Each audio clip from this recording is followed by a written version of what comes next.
श्री भागवत भगवान की है आरती।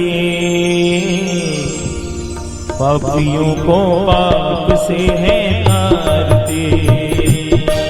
श्री भागवत भगवान की है आरती। पापियों को पाप से है आरती।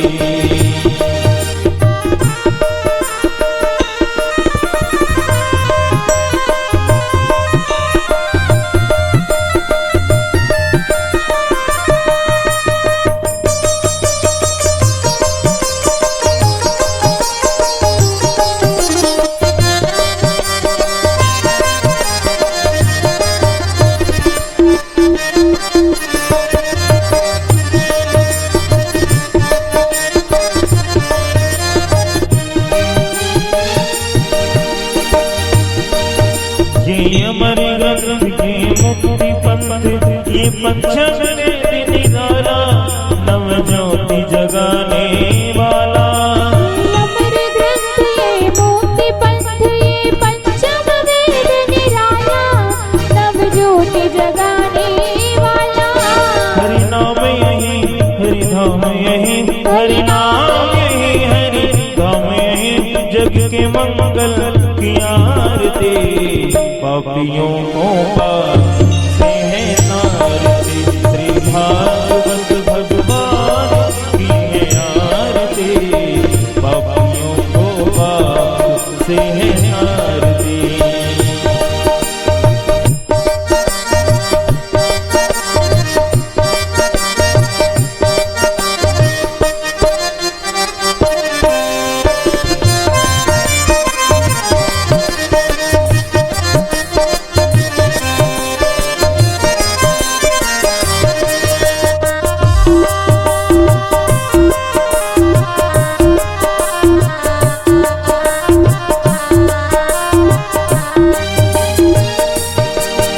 ये शांति गीत पावन गुनी पापों को मिटाने वाला मेरे दर्द कराने वाला।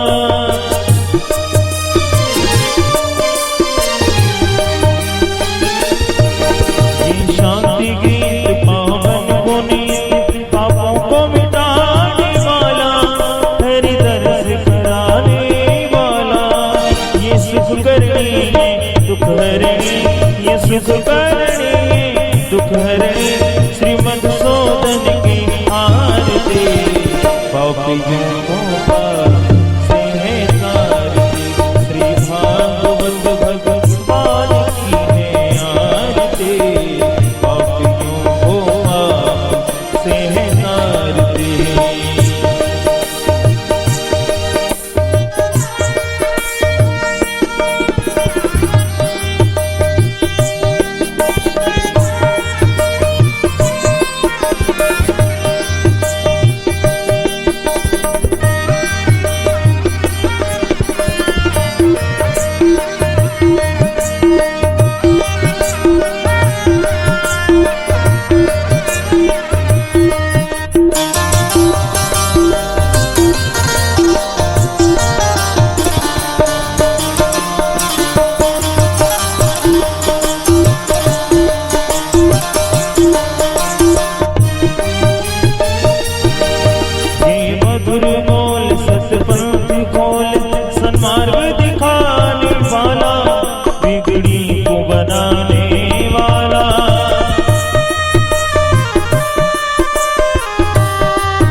पुष्पै देवाभिवन्दनम् आरोग्यार्थे आत्माभिवन्दनम् मंत्र पुष्पांजलिः। ओम यज्ञेन यज्ञमयजन्त देवास्तानि धर्माणि प्रथमान्यासन्न तेह नाकं महिमानः सचन्द्र यत्र पूर्वे साध्याः सन्ति देवा नाना सुगन्धि पुष्पाणि यथा कालोद्भवानि च पुष्पाञ्जलिर्मया दत्त्वा गृहाण परमेश्वर गृहाण जगदीश्वर। मंत्र पुष्पांजलिं समर्पयामि। बोले श्रीमद् भागवत महापुराण की, बांके बिहारी लाल की, राधा रानी सरकार की। हरे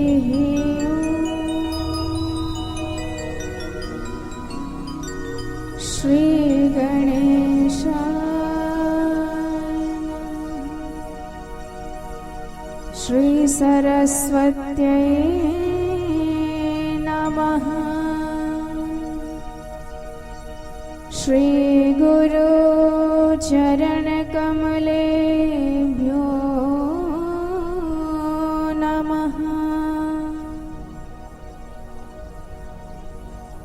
नमः परमहंसास्वादित चरण कमल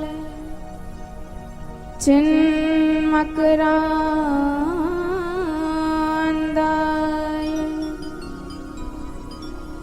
भक्त जनमानस निवासाय श्री रामचन्द्राय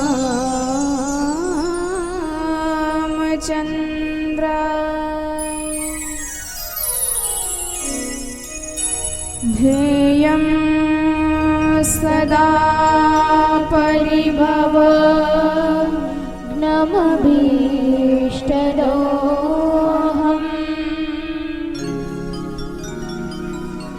तीर्थास्पदं शिवविरञ्चिनुतं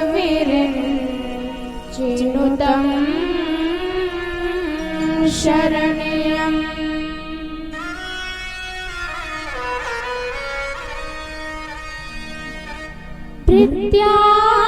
प्रत्यार्तिहं प्रणतपाल भवाब्धिपूतम्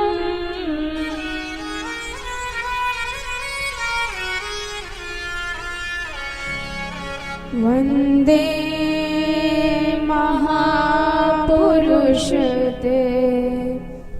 चरणारविन्दम्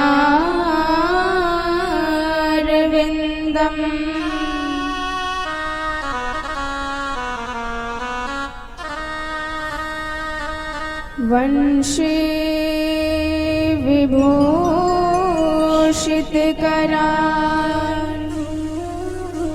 नवनीरदाभान्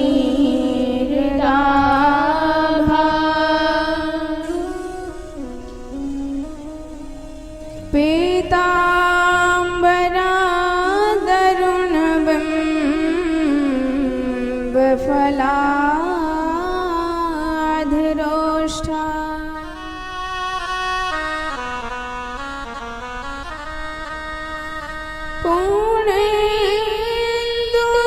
पूर्णेन्दुसुन्दरमुखा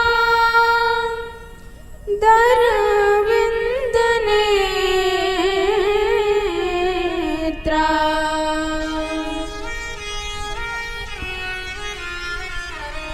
कृष्णात् परं किमपि तत्त्वमहं न जाने।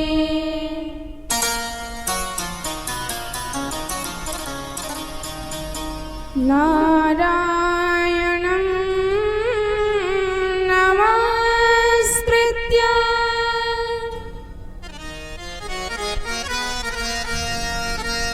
नरं चैव नरोत्तमम्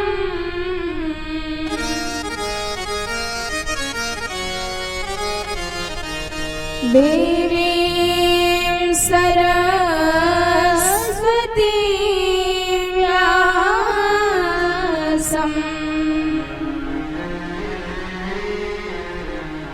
ततो जय मुदीरये।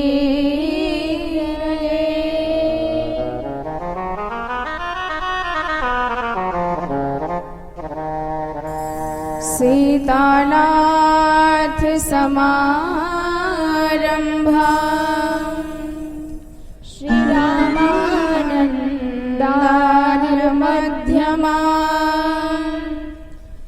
अस्मदाचार्य पर्यन्ता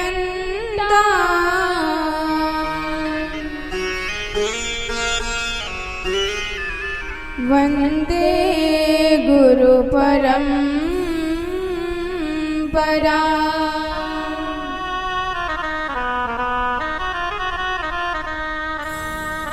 गौरांगं रसमयं नित्यं रसाचार्यं रसोत्सुकम् श्रीमद् रामहर्षण देवाख्यम्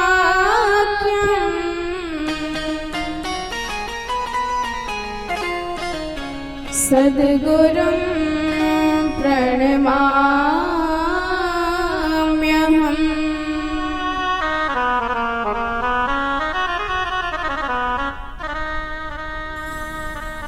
दिव्यं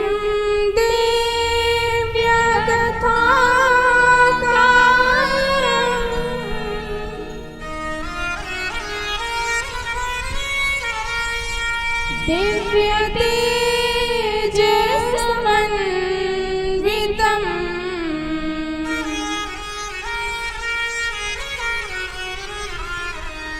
श्रीश्याम सुन्दर देवाख्यम्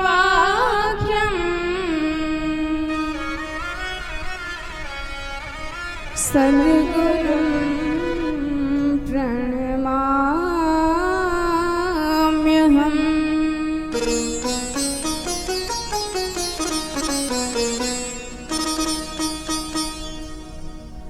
जय जय श्री राधा रमण जय जय नवल किशोर जय गोपी चित चोर प्रभु जय जय माखन चोर।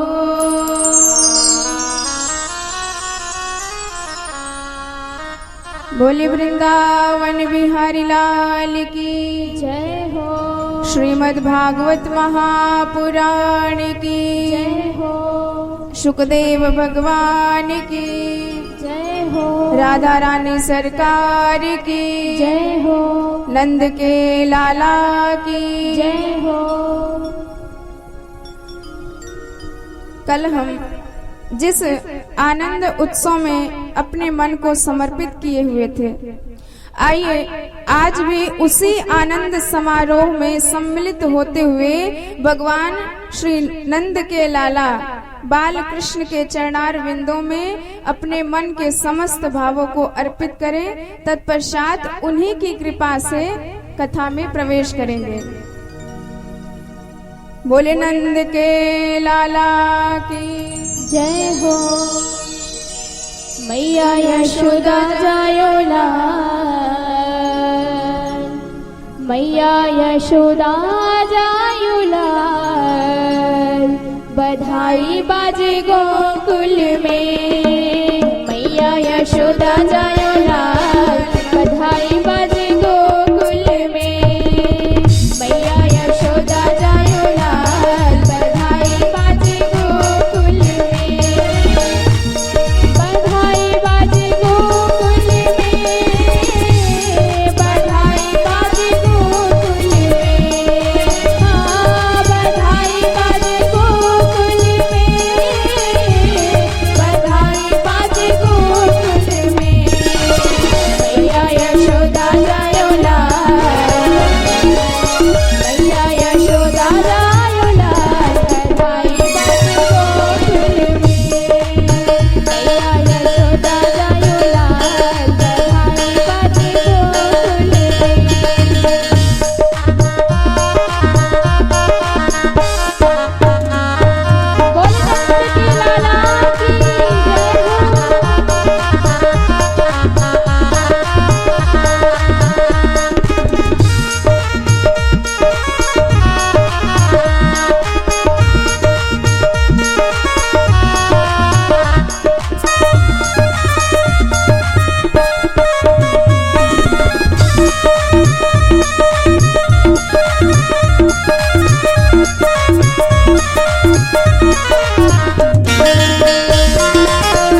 नाचो रे नाचो रे नाचो रे नाचो ने ताल बधाई बाजे गोकुल में।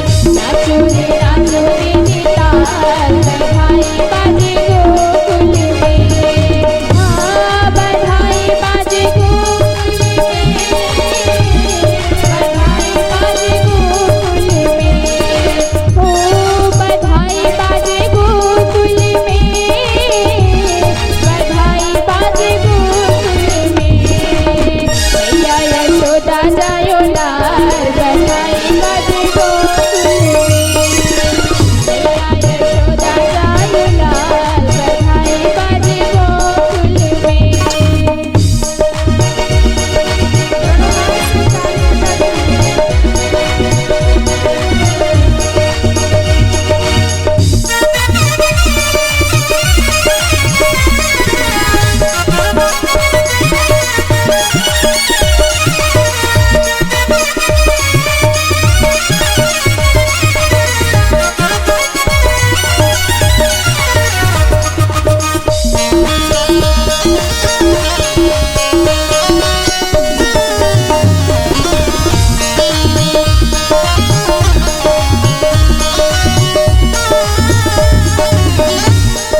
नन्दस्त्वात्मजोत्पन्ना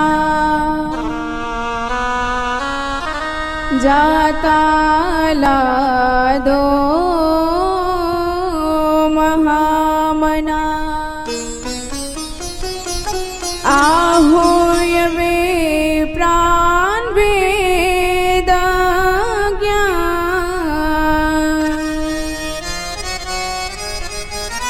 स्नातः शुचिरलङ्कृतः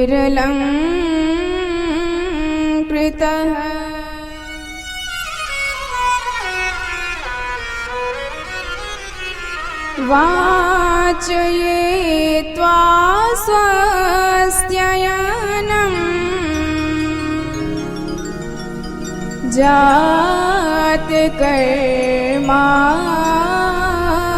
जातकर्मात्मजस्य वै।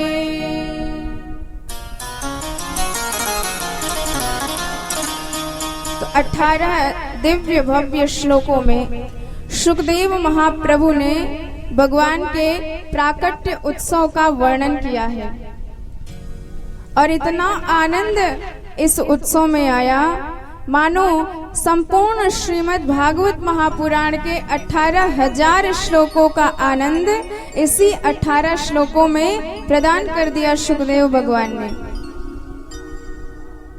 जो अनंत कोटि ब्रह्मांड नायक परब्रह्म परमात्मा जगन नायक जगन नियंता निराकार निर्गुण भगवान है, वही भक्त के वश में बारंबार सगुण स्वरूप बना करके परमानंद प्रदान करते हैं। इनका नाम ही है भक्त वांछा कल्पतरु। जिन्होंने इनके चरण कमलों का आश्रय ले लिया, फिर उसके मन में जो भी इच्छाएं रहती हैं भगवान कल्पतरु के समान उसको पूर्ण कर देते हैं। इसलिए जगत से नहीं, आप जगन्नाथ से जुड़ो, तब जाके आपकी समस्त कामनाएं पूर्ण होंगी और आप निष्काम हो जाओगे। तो भगवान के प्राकट्य उत्सव में इतना आनंद उमड़ा, हमारे नंद बाबा तो इतने आनंदित रह गए कि उनकी खुशी का कोई ठिकाना ही नहीं। अब जब नंद बाबा को खबर भई कि हमारे यहाँ 90 बरस के उम्र में छोरा को जन्म भयो है, परमानंद में निवृत्त हो गए और उपनंद जी के कहने के अनुसार ब्राह्मण आए, स्वस्ति वाचन किए, सब कर्म इत्यादि कराए, बड़े गदगद हैं सब और उदार मना होके नंद बाबा जो भी आज हाथ में आता है सब याचकों को लुटाते जा रहे हैं और अयाचक बना देते हैं। इतना गदगद हो गए हैं।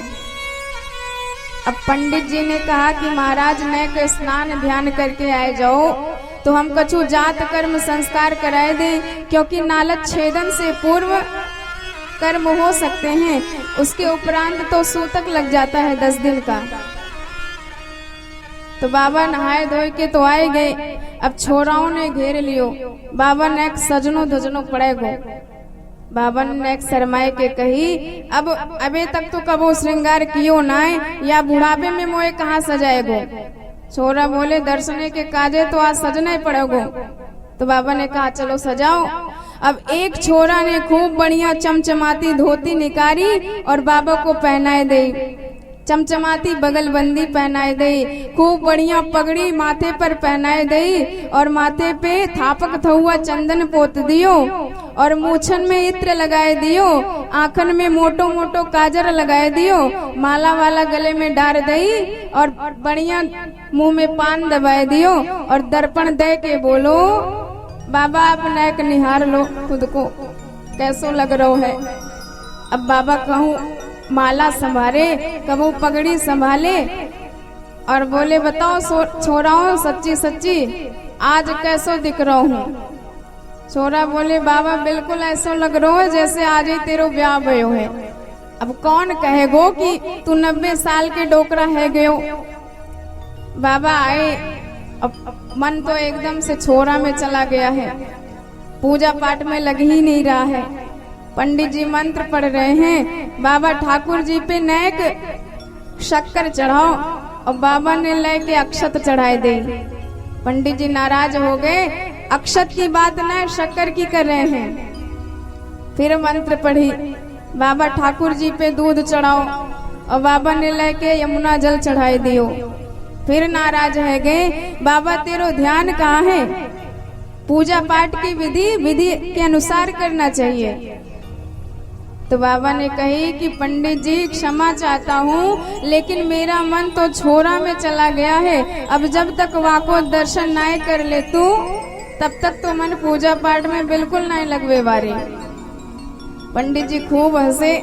बाबा आप तो जाए के छोरा को दर्शन करो, आप बस संकल्प कराए दो, बाकी सबरी विधि हम निपटाए देंगे। अब जल लेके नंद बाबा ने संकल्प कर दिया, तिलाद्रादीन सप्तरत्नौ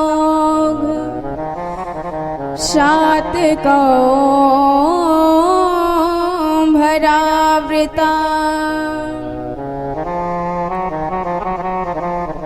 उन्होंने 2 लाख गायों के दान का संकल्प लिया और अन्न के विशाल 7 भंडार पहाड़ बनाए और ब्राह्मणों को दान दे दिया।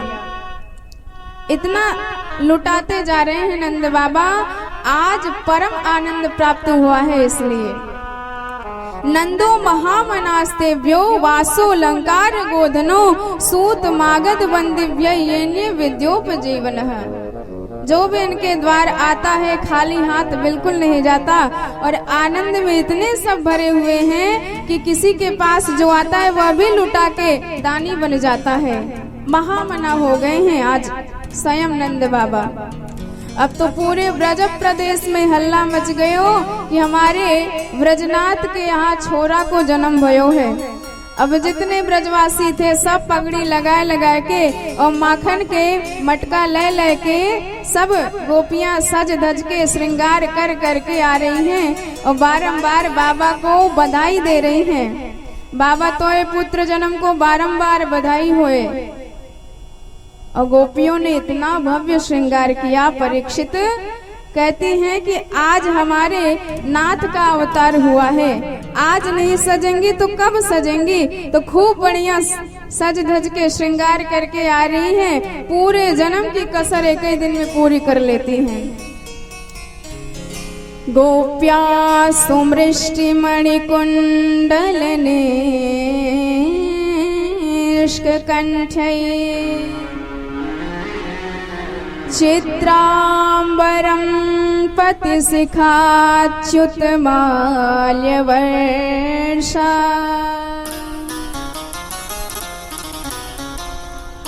नंदालयं सबलया व्रजते विरेजुः व्यालोल कुंडल पयोधर हार शोभा। खूब बढ़िया श्रृंगार करके ब्रज की छोटी छोटी कन्याएं, गोपिकाएं और वृद्धा सब श्रृंगार करके आ रही हैं। यशोमती मैया को बारंबार बधाई दे रही हैं और लाला को खिला रही हैं। तो साक्षात रमक क्रीड़ा बभून नृप अपने नाथ के जन्मोत्सव के अवसर पर साक्षात श्री व्रज की गलियों में नर्तन कर रही हैं, आनंद उत्सव में सम्मिलित हो रही हैं। जो लक्ष्मी परम चंचला कही गई हैं, वही आज नारायण के अवतार के अवसर पर अचला हो गई हैं और ब्रज में निवास करने लगी हैं। सब दान ले लेके जा रहे हैं और चर्चा भी करते जा रहे हैं कि भैया तू का लायो। तब तक एक ने कहा, देख मैं चांदी की कटोरी, चांदी की थारी इत्यादि लेके आयो हूँ। तब तक दूसरे ने कहा कि बावरे तू ये चांदी के कटोरी थारी लेवे गयो, अरे देख मैं सोने के आभूषण, सोने के बर्तन सबरे लेके आयो हूँ। अच्छा तो भैया ये सोने के आभूषण कहाँ बट रहे थे? वाने कई 5 नंबर के दरवाजे से। अरे राम राम, मैं तो 4 नंबर के ही दरवाजे से लौट आयो। सो सबरी चांदी की थारी कटोरी रास्ते में फेंक दई और दौड़ लगाए दई 5 नंबर के दरवाजे पर। अब जब सोने के लेके आयो तब तक मार्ग में दूसरों मिल गयो। कहा लायो भैया, वाने कही ये सोने के आभूषण, थारी, कटोरी इत्यादि। वाने कही कि बावरे तू सोने के बर्तन लेवे गयो, देख मैं तो हीरे की अंगूठी, हीरे की हार, हीरे के अनेकानेक बहुमूल्य आभूषण लेके आयो हूँ। वाने कही ये हीरे कहाँ बट रहे थे? बोला कि 1 नंबर के दरवाजे पर। तो सबरी सोने के आभूषण बर्तन रास्ते में फेंक गई और दौड़ लगाई दी 1 नंबर के दरवाजे पर।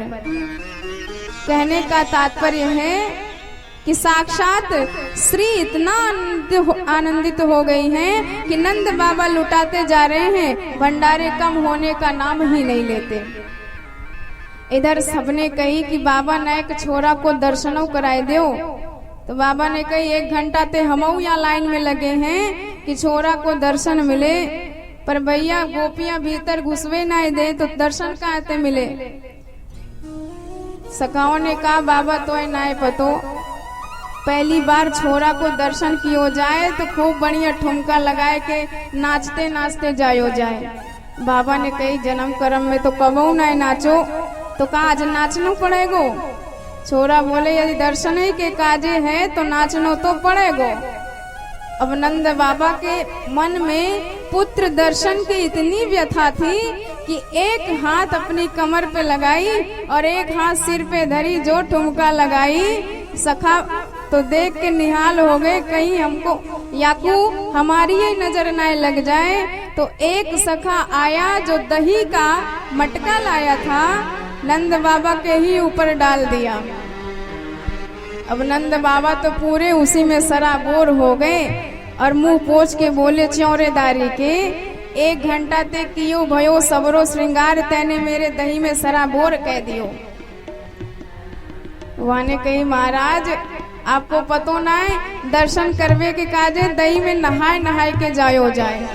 ओरे भैया तब तो तूने बड़ी कृपा कर दी, तेरो लख लख धन्यवाद।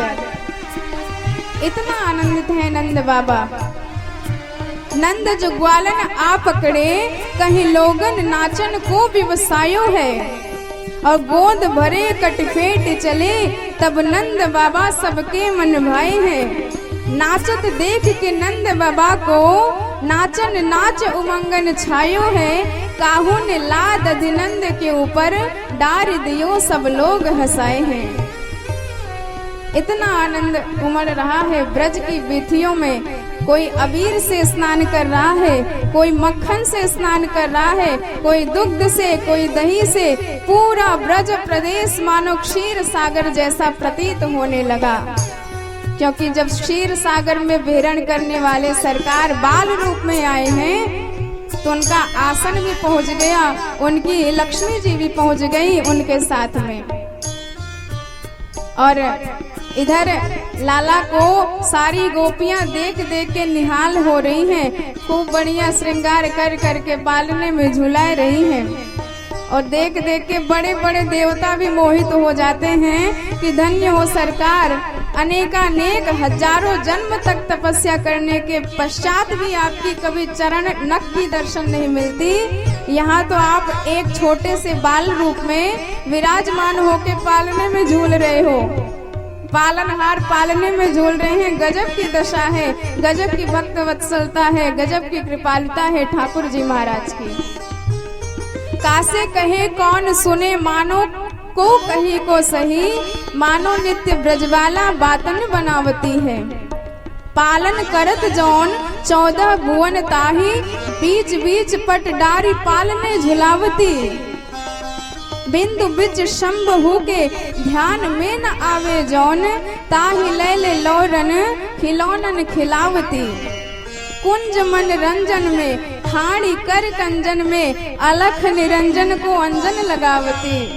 गजब की भगवान ने कृपा बरसात कर दी है। जो जगत के पालनहार हैं उनको पालने में झुलाया जा रहा है, और जो अलख निरंजन हैं उनको अंजन लगाया जा रहा है। ये भगवान की भक्त वत्सलता ही है। और इधर ये आनंद आपको केवल भारत भूमि में ही मिल सकता है। हमारे भगवान का अवतार तो होता है हर युगों में। धर्म संस्थापनार्थाय संभवामि युगे युगे, पर भगवान का अवतार केवल भारत भूमि में होता है, इसके अन्यत्र कहीं नहीं। और भारत भूमि की इतनी ज्यादा महिमा है कि यहाँ के लोगों को देखकर इंद्र देवता इत्यादि भी स्पृहा करते हैं, जलन करते हैं। और एक कारण और है कि भगवान का अवतार भारत भूमि में ही क्यों होता है। देखिए, हमारे सारे अंग हमारे होते हैं। मान लीजिए आपका हाथ कट गया तो आपका जीवन चल जाएगा, ये न कहने प्रकार है। मान लीजिए पैर कट गया तब भी चल जाएगा। और यदि हृदय की धड़कन बंद हो गई तो सारा शरीर आपका सुरक्षित रहे तब भी वह बेकार चला जाएगा।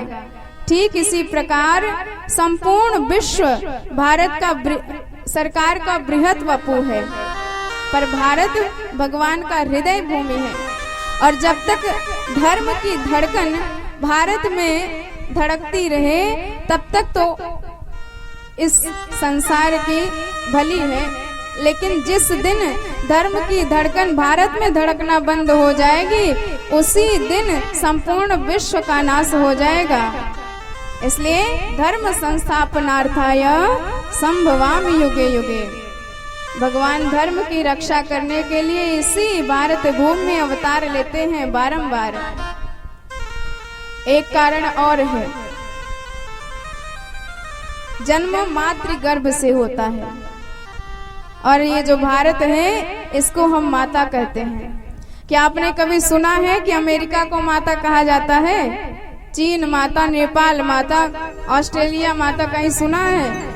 केवल भारत माता होती है। इसलिए मातृ गर्भ से भगवान अवतार लेते हैं भारत भूमि में, क्योंकि भारत माता मानी जाती है। इसीलिए भारत को कर्म भूमि माना जाता है, बाकी जितनी भी हैं सब भोग भूमि मानी जाती हैं।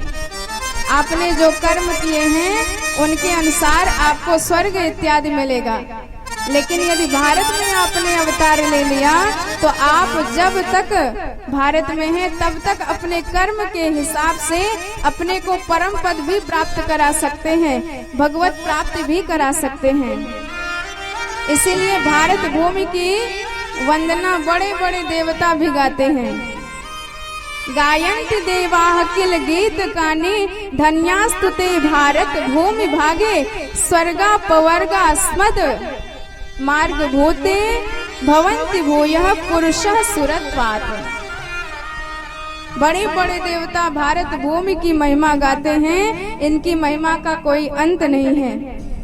क्योंकि जैसे स्वर्ग में आप रहते हैं, जब तक स्वर्ग में हैं तब तक आप अपने कर्मों का फल भोगे। जैसे ही आपके पुण्य कर्म क्षीण हो जाते हैं तो क्षीण पुण्य, आपका पुण्य क्षीण होते ही मर्त्य लोके विशन्ति, मृत्यु लोक में फिर ढकेल दिए जाते हैं।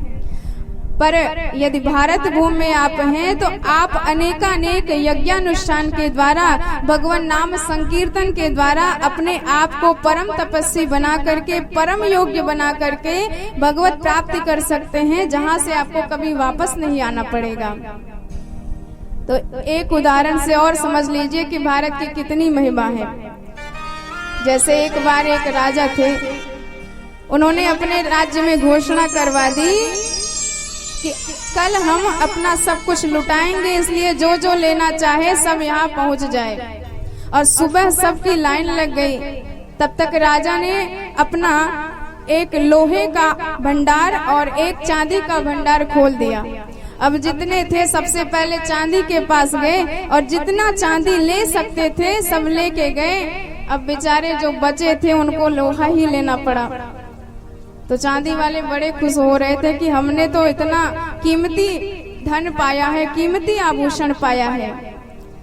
पर जब सब ले चुके तो राजा ने कहा कि जिन लोगों ने लोहे को चुना है वो हमारे पास आए।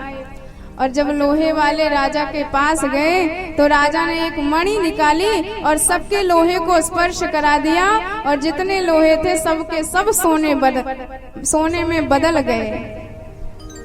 तो इसी प्रकार जो चांदी थे वो तो चांदी ही रह गए, पर जो लोहा थे वो सोना हो गए।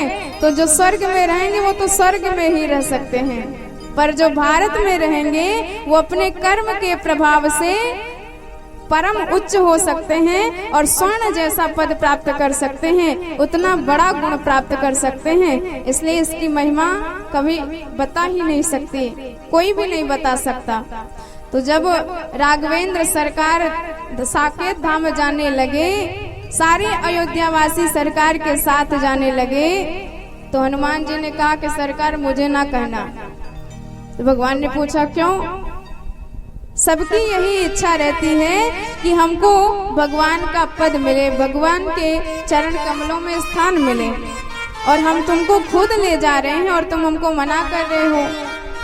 तो हनुमान जी ने कहा कि प्रभु वहाँ आपका दर्शन तो हो जाएगा, लेकिन जो आनंद इस भारत में हमको मिलता है वहाँ तो आपका कभी जन्म ही नहीं होता, आपका कभी जन्मोत्सव ही नहीं मिल सकता। पर यहाँ तो आप बारंबार अवतार लेते हैं, कभी रामनवमी तो कभी विवाह पंचमी, कभी कृष्ण जन्माष्टमी, कभी झूला महोत्सव, अनेक उत्सव इस भारत भूमि में आए दिन मना करते हैं। तो बताओ, जहाँ आपकी कथा सुधा बहती रहती है, जहाँ आपके नाम का स्वाहा स्वधाकार सुनाई देता है, जहाँ आपके जन्मोत्सव मिलते हैं, जहाँ आपके भक्तों का संग मिलता है, उस भूमि को छोड़कर हम साकेत धाम जाकर क्या करेंगे? तो सरकार ने पूछा कब तक रहोगे यहाँ भारत भूमि में? तो हनुमान जी ने कहा कि यावत तव कथा लोके विचरिष्यति पावनी तावत स्थास्यामि मेदिन्याम तवाज्ञाम अनुपालयन्। प्रभु जब तक आपकी कथा इस भारत भूमि में प्रवाहित होती रहेगी तब तक यह हनुमान यही रहेगा और आपकी सेवा करता रहेगा। तो भारत भूमि की महिमा इतनी ज्यादा है। बोलिए भारत माता की। आइए एक भजन के माध्यम से हम अपने भारत माता के गुणों का श्रवण करते हैं, तत्पश्चात कथा में आगे प्रवेश करेंगे। जहाँ डाल डाल पर सोने की चिड़िया करती है बसेरा, वो भारत देश है मेरा, वो भारत देश है मेरा। जहाँ डाल डाल पर सोने की चिड़िया करती है बसेरा, वो भारत देश है मेरा, वो भारत देश है मेरा।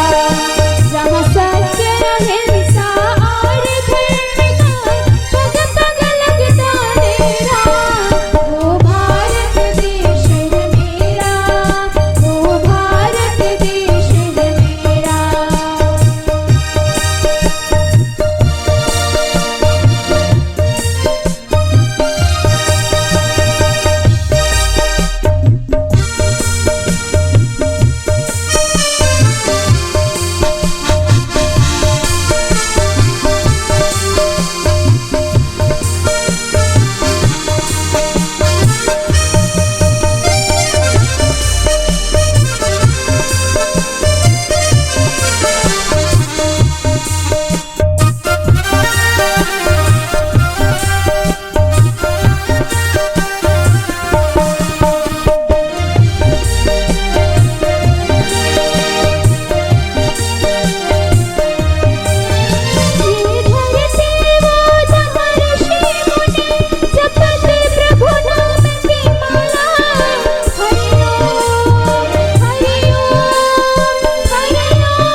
तो अचानक नंद बाबा को उत्सव मनाते मनाते इतना समय व्यतीत हो गया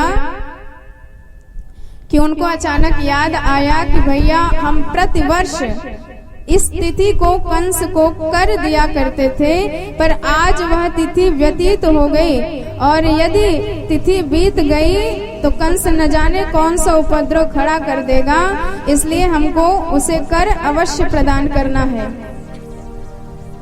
तो गोपान गोकुल रक्षायाम निरूप्य मथुराम गतः नंदः कंसस्य वार्षिक्यम करम दातुम कुरुद्वः।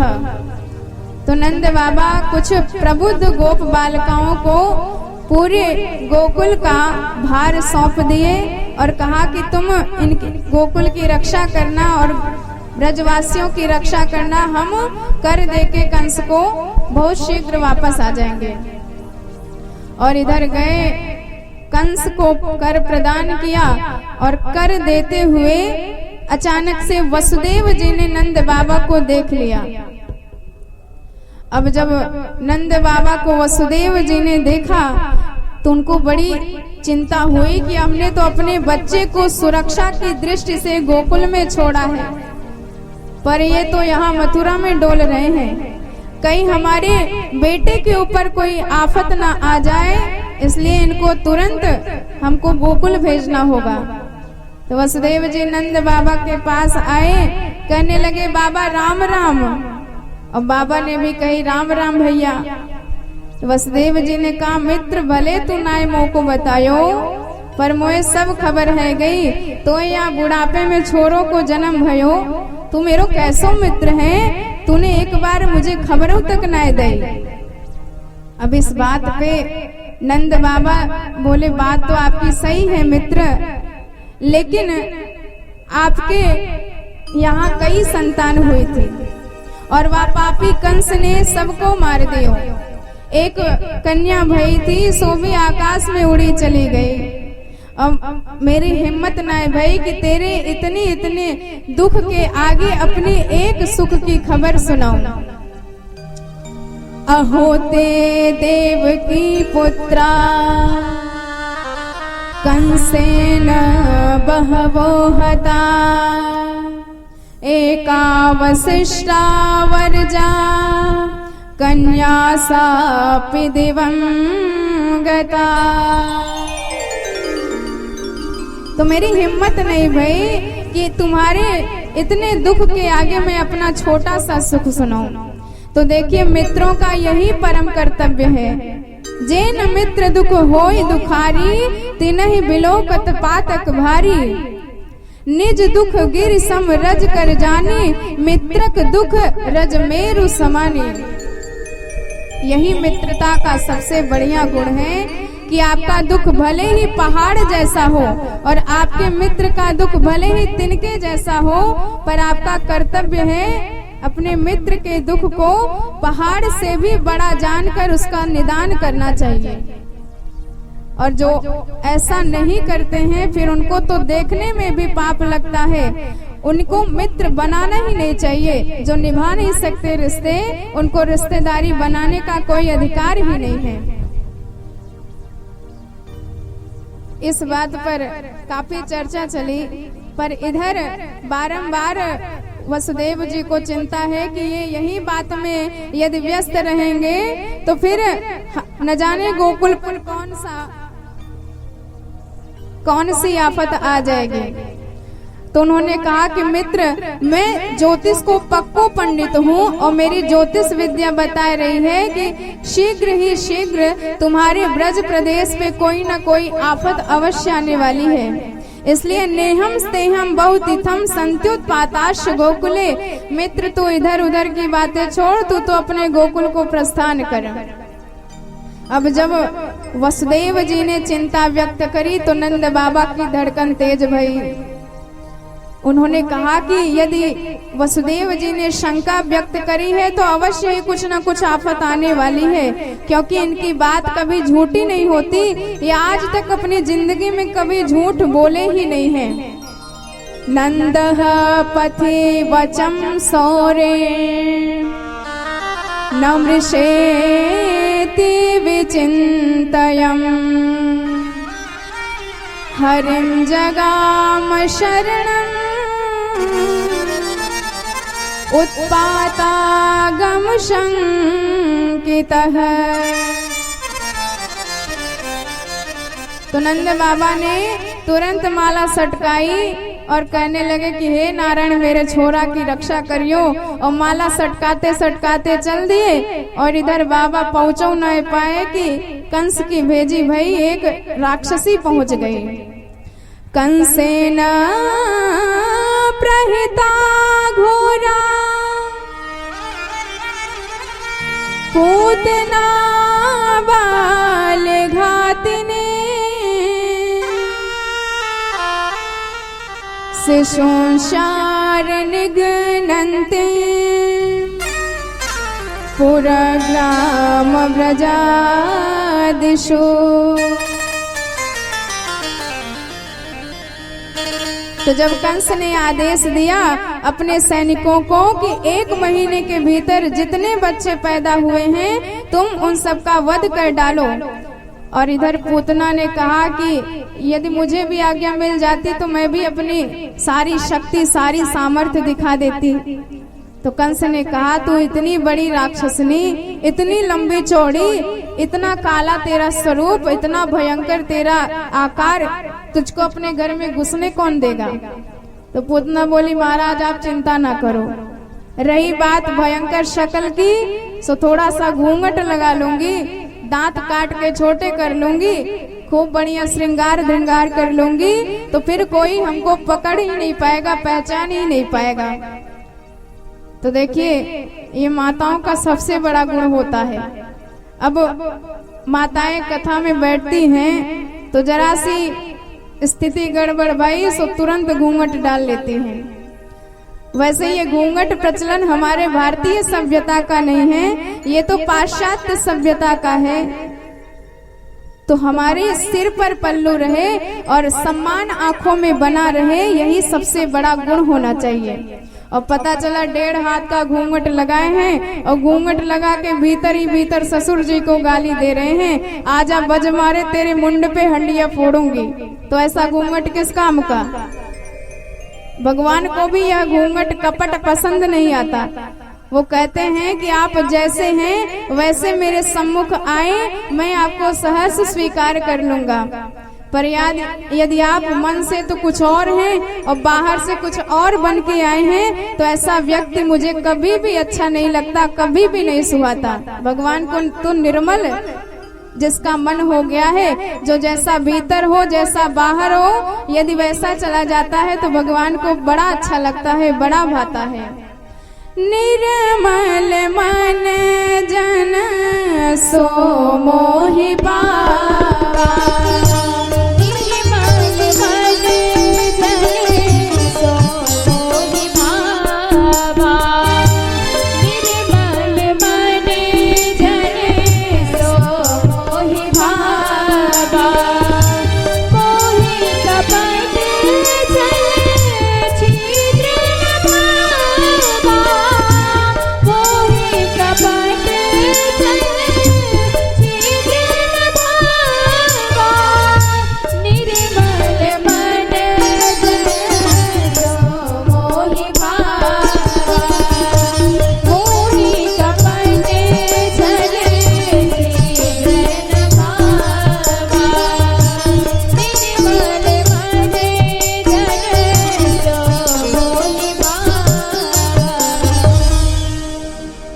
जब पूतना खूब श्रृंगार करके और 1.5 हाथ का घूंघट लगा करके जाने लगी तो उसने देखा कि कई गोपियों का झुंड नंदरानी के महल जा रहा है पुत्र जन्म की बधाई देने को। तो ये भी उसी झुंड में मिली और उसको लगा कि मेरा नाम है पूतना, मतलब पूतना, लगता है किसी के यहाँ पूत को जन्म भयो है, तो चलो पता लगाओ कि किसके यहाँ पूत का जन्म हुआ है। तो यह भी नंदरानी के महल में पहुंच गई, सब बधाइयां देने लगे। तो इसने भी नाटक करना प्रारंभ कर दिया, अरे बहन यशोदा तो बारंबार बधाई, मुझे जैसे ही पता चला कि तो या बुढ़ापे में छोरों को जन्म भयो है, मैं अपने सबरे काम धाम भूले केवल तोय बधाई देने के लिए दौड़ी भागी चली आई। अब ऐसे का देख रही है, मोय पहचान नहीं रही। अब यशोदा मैया बड़ी सशंकित हैं कि ये हमारी बहन कहाँ से आई गई। भैया या की शक्ल सूरत तो बिल्कुल पहचान में नहीं आ रही, पर यदि इससे पूछ लो कि तू कौन है तो ये पहचान होना है तो बेचारी बुरो मान जाएगी। तो यशोदा जी का नाम ही है यशः ददाति सा यशोदा, जो यश प्रदान करे सबको वही है यशोदा। और हमारे ठकुराइन जी की माता जी का नाम है कीर्ति, अर्थात कीर्तिम ददाति सा। तो जब इन दोनों के माताओं का नाम का अर्थ एक ही होता है, तो ठीक इसी प्रकार ये दोनों अलग अलग होकर भी एक हैं। राधा माधव भूत ज्योतिर, एक ही ज्योति हैं। जैसे शब्द और अर्थ एक रहते हैं, कहने में अलग अलग हैं, देखने में अलग अलग हैं, पर दोनों एक दूसरे के संपूरक हैं। ऐसे ही राधा श्याम दोनों एक हैं, एक दूसरे के संपूरक हैं। श्याम की हृदय श्री राधा जी हैं, तो राधा जी का हृदय श्री श्याम जी हैं। जैसे तरंग और जल एक दूसरे से अलग नहीं हो सकते, ठीक इसी प्रकार राधे श्याम एक दूसरे से अलग नहीं हो सकते। रकार तत्व का बीज है, यदि तत्व निकाल दोगे तो बचेगा राधे श्याम में से आधे श्याम। तो इसीलिए दोनों सरकार एक हैं। आप यदि दोनों का सहारा लेंगे तो भव से दोनों आपका बेड़ा पार लगा देंगे।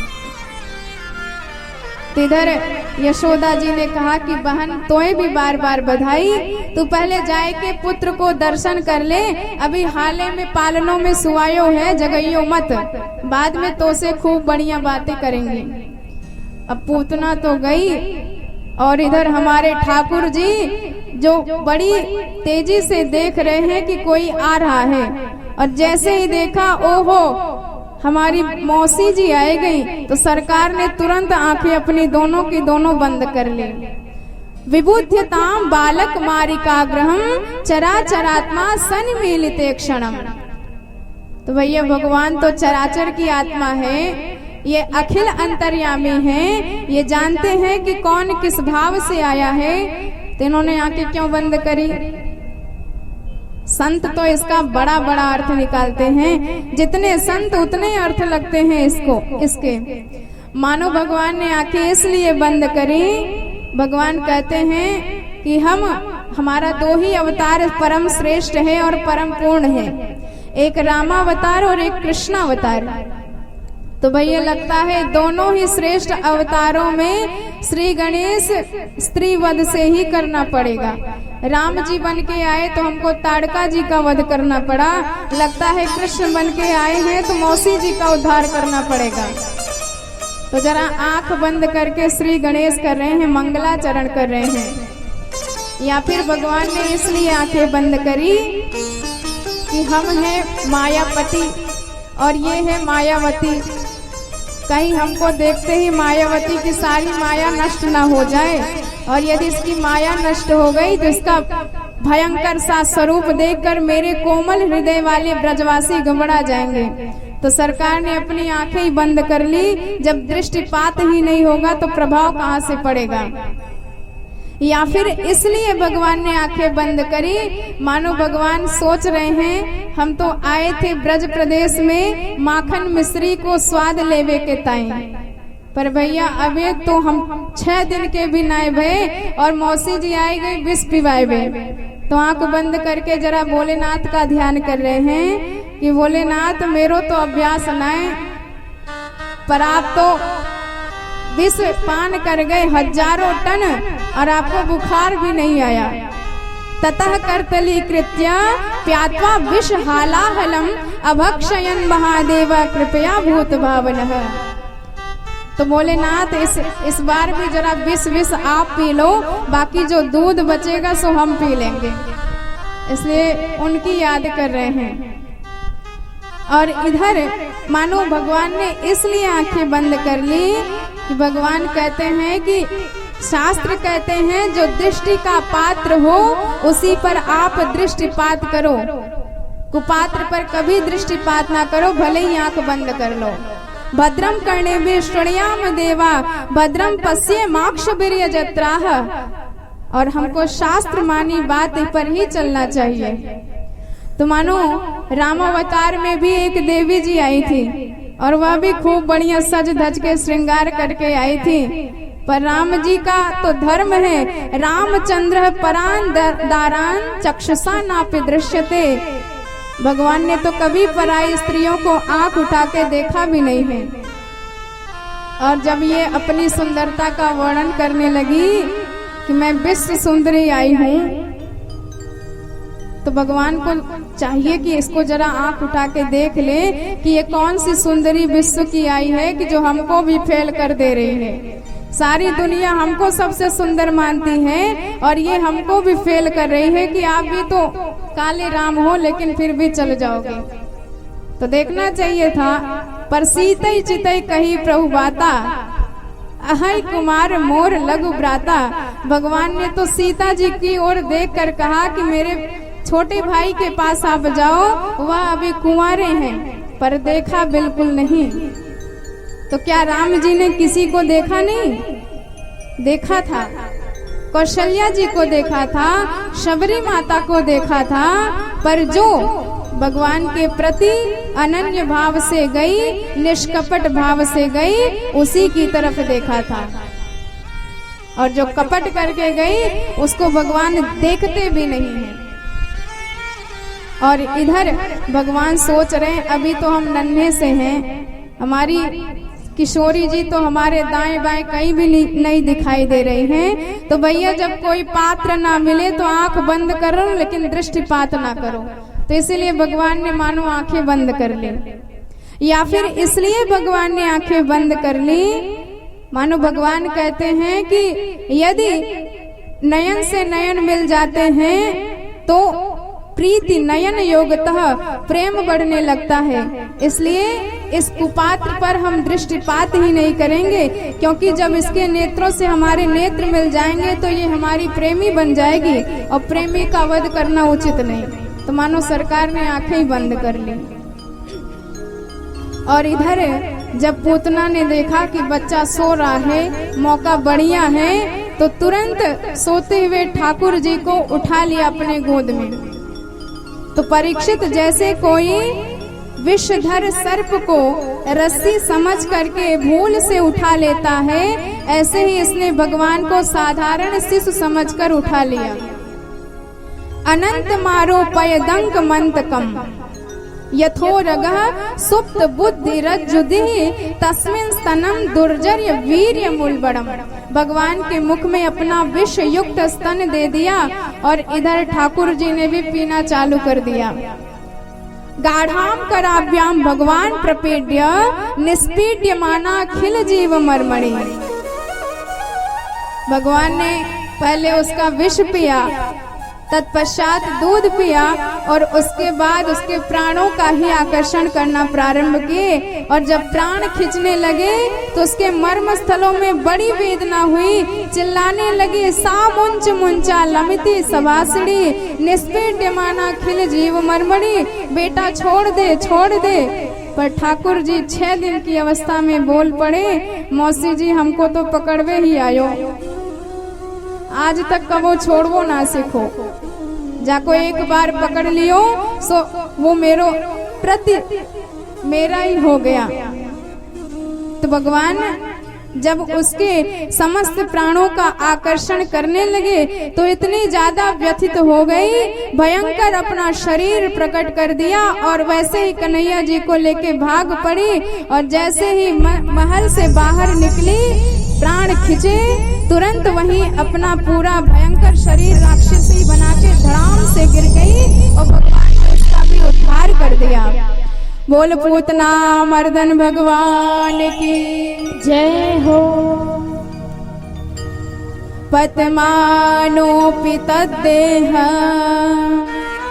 स्त्रीगव्योऽत्यन्तरद्रुमान् चूर्णयामास राजेन्द्र महदासे महाद्भुतम्। तो परीक्षित उसका इतना विशाल काय शरीर 6 कोस का, और जहां वह गिरी उसके शरीर के नीचे जितने भी विशाल वृक्ष इत्यादि आए सब के सब चकनाचूर हो गए। 18 किलोमीटर का उसका भयंकर शरीर था, और इतनी भयंकर आवाज हुई गिरने की कि सारा ब्रज प्रदेश कांप गया। मैया तो बड़ी डर गई कि कहीं मेरा लाला न डर गया हो, और जैसे ही लाला के पास आई तो देखा पालना सूना, तो इतनी घबरा गई, रोने चिल्लाने लगी। सारे ब्रजवासी घबरा गए कि नंद बाबा ने हमारे ऊपर छोरा के रक्षा का भार सौंपा था, यदि कुछ हो गया तो क्या जवाब देंगे। सब मिलजुल कर ढूंढने लगे भगवान को। तब तक किसी ने आके बताया कि आपका बेटा तो पूतना के ऊपर शयन कर रहा है। अब ये इन प्रकारेण सरकार को वहां से उतारा गया। मैया ने बड़े प्रेम से पुचकार करके दुग्ध पान कराया, और जब कन्हैया मुग्ध होके दुग्ध पान करने लगे तो मैया के जान में जान आई कि मेरा छोरा तो एकदम ठीक ठाक है।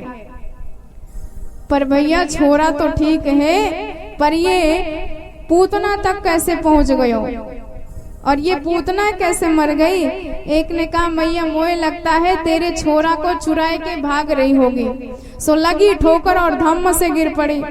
तब तक एक ने कहा च्योरे यदि ये ठोकर से गिरती तो मुंह के भार ना गिरती, देख ये तो सीधी पड़ी है पीठ के बल। सब अपनी अपनी कल्पना कर ही रहे थे, कितने में नंद बाबा आए गए। और जब नंद बाबा ने सबरी खबर सुनी तो कहने लगे भैया मोए पतो तो वसुदेव जी ने पहले ही बता दियो थो कि कछु उत्पात तेरे गोकुल पे आएवे वारो है। पर भैया हमने भी नारायण से खूब अरदास लगाई, माला सटकाई, तो देखो नारायण ने एक धमुकरा धर दियो सो पूतना को प्राणांत है गयो। यशोदा जी ने कहा कि वो तो ठीक है, पर मेरे बेटे ने राक्षसी का स्पर्श कर लिया है, इसलिए इसकी शुद्धि करनी पड़ेगी। तो गोमूत्रेण स्नापयित्वा पुनर्गोरज सार्वकम, पहले गाय के मूत्र से स्नान करवाया, फिर गोबर में नहलवाया, उसके बाद स्वच्छ करके गैया के पूंछ से भगवान को 8 श्लोकों में दिव्य भगवान नाम से ही झाड़ा दे दिया। और जो भी इन 8 श्लोकों को पढ़ करके गाय के पूंछ से किसी बच्चे को झाड़ा लगा देता है, फिर उसकी सारी अलाएं बलाएं अपने आप टल जाती हैं और वह रोग मुक्त हो जाता है। इंद्रियाणि ऋषिकेशं प्राणान् नारायणोवतु श्वेत द्वीप पतिश्चित्तम मनो योगेश्वरो यतु। तो देखिए भगवान का नाम कितना गुणकारी है, कितनी इसकी महिमा है कि आज भगवान का ही नाम, भगवान का ही रक्षा कवच बन रहा है। हमारे केशव भगवान लाला की इंद्रियों की रक्षा करें, और श्वेत द्वीप के पति हैं वो लाला के चित्त की रक्षा करें, इत्यादि नामों से भगवान को ही झाड़ा दिया जा रहा है। इसीलिए तो कहा जाता है कहूँ कहाँ लग नाम बड़ाई, राम न सकहि नाम गुण गाई। भगवान खुद अपने नाम की महिमा नहीं बता सकते कि हमारे नाम की कितनी महिमा है, कितनी इसकी उपयोगिता है। और तो और शिव जी ने भी इष्ट बनाया है भगवान नाम को ही। जब वाल्मीकि जी ने 100 करोड़ की रामायण की रचना करी, 100 करोड़ श्लोकों की, तो जाके शिव जी को दिखाया। अब शिव जी को दिया तो शिव जी महादानी ठहरे, तो इसको 3 भागों में बांटा और त्रैलोक्य में दान दे दिया। 33 करोड़ करके 3 लोगों को दे दिया, बचा 1 करोड़। फिर उसको 3 भागों में बांटा, 33 लाख करके 3 लोगों में बांट दिया, अब बचा 1000। फिर 3 भागों में बांटा, 330 इतना करके 3 लोक में बांट दिया, और बचा 1 श्लोक, और वो भी अनुष्टुप छंद। और हम जानते हैं कि अनुष्टुप छंद में 32 अक्षर होते हैं। सो उसको फिर 3 भागों में बांटा और 10-10 करके 3 लोगों को दे दिया और बचा अब केवल 2 अक्षर रा और म। और शिव जी ने उसी को ग्रहण कर लिया और कहा कि यही इस शास्त्र का सार है, यही समस्त ग्रंथों का सार है।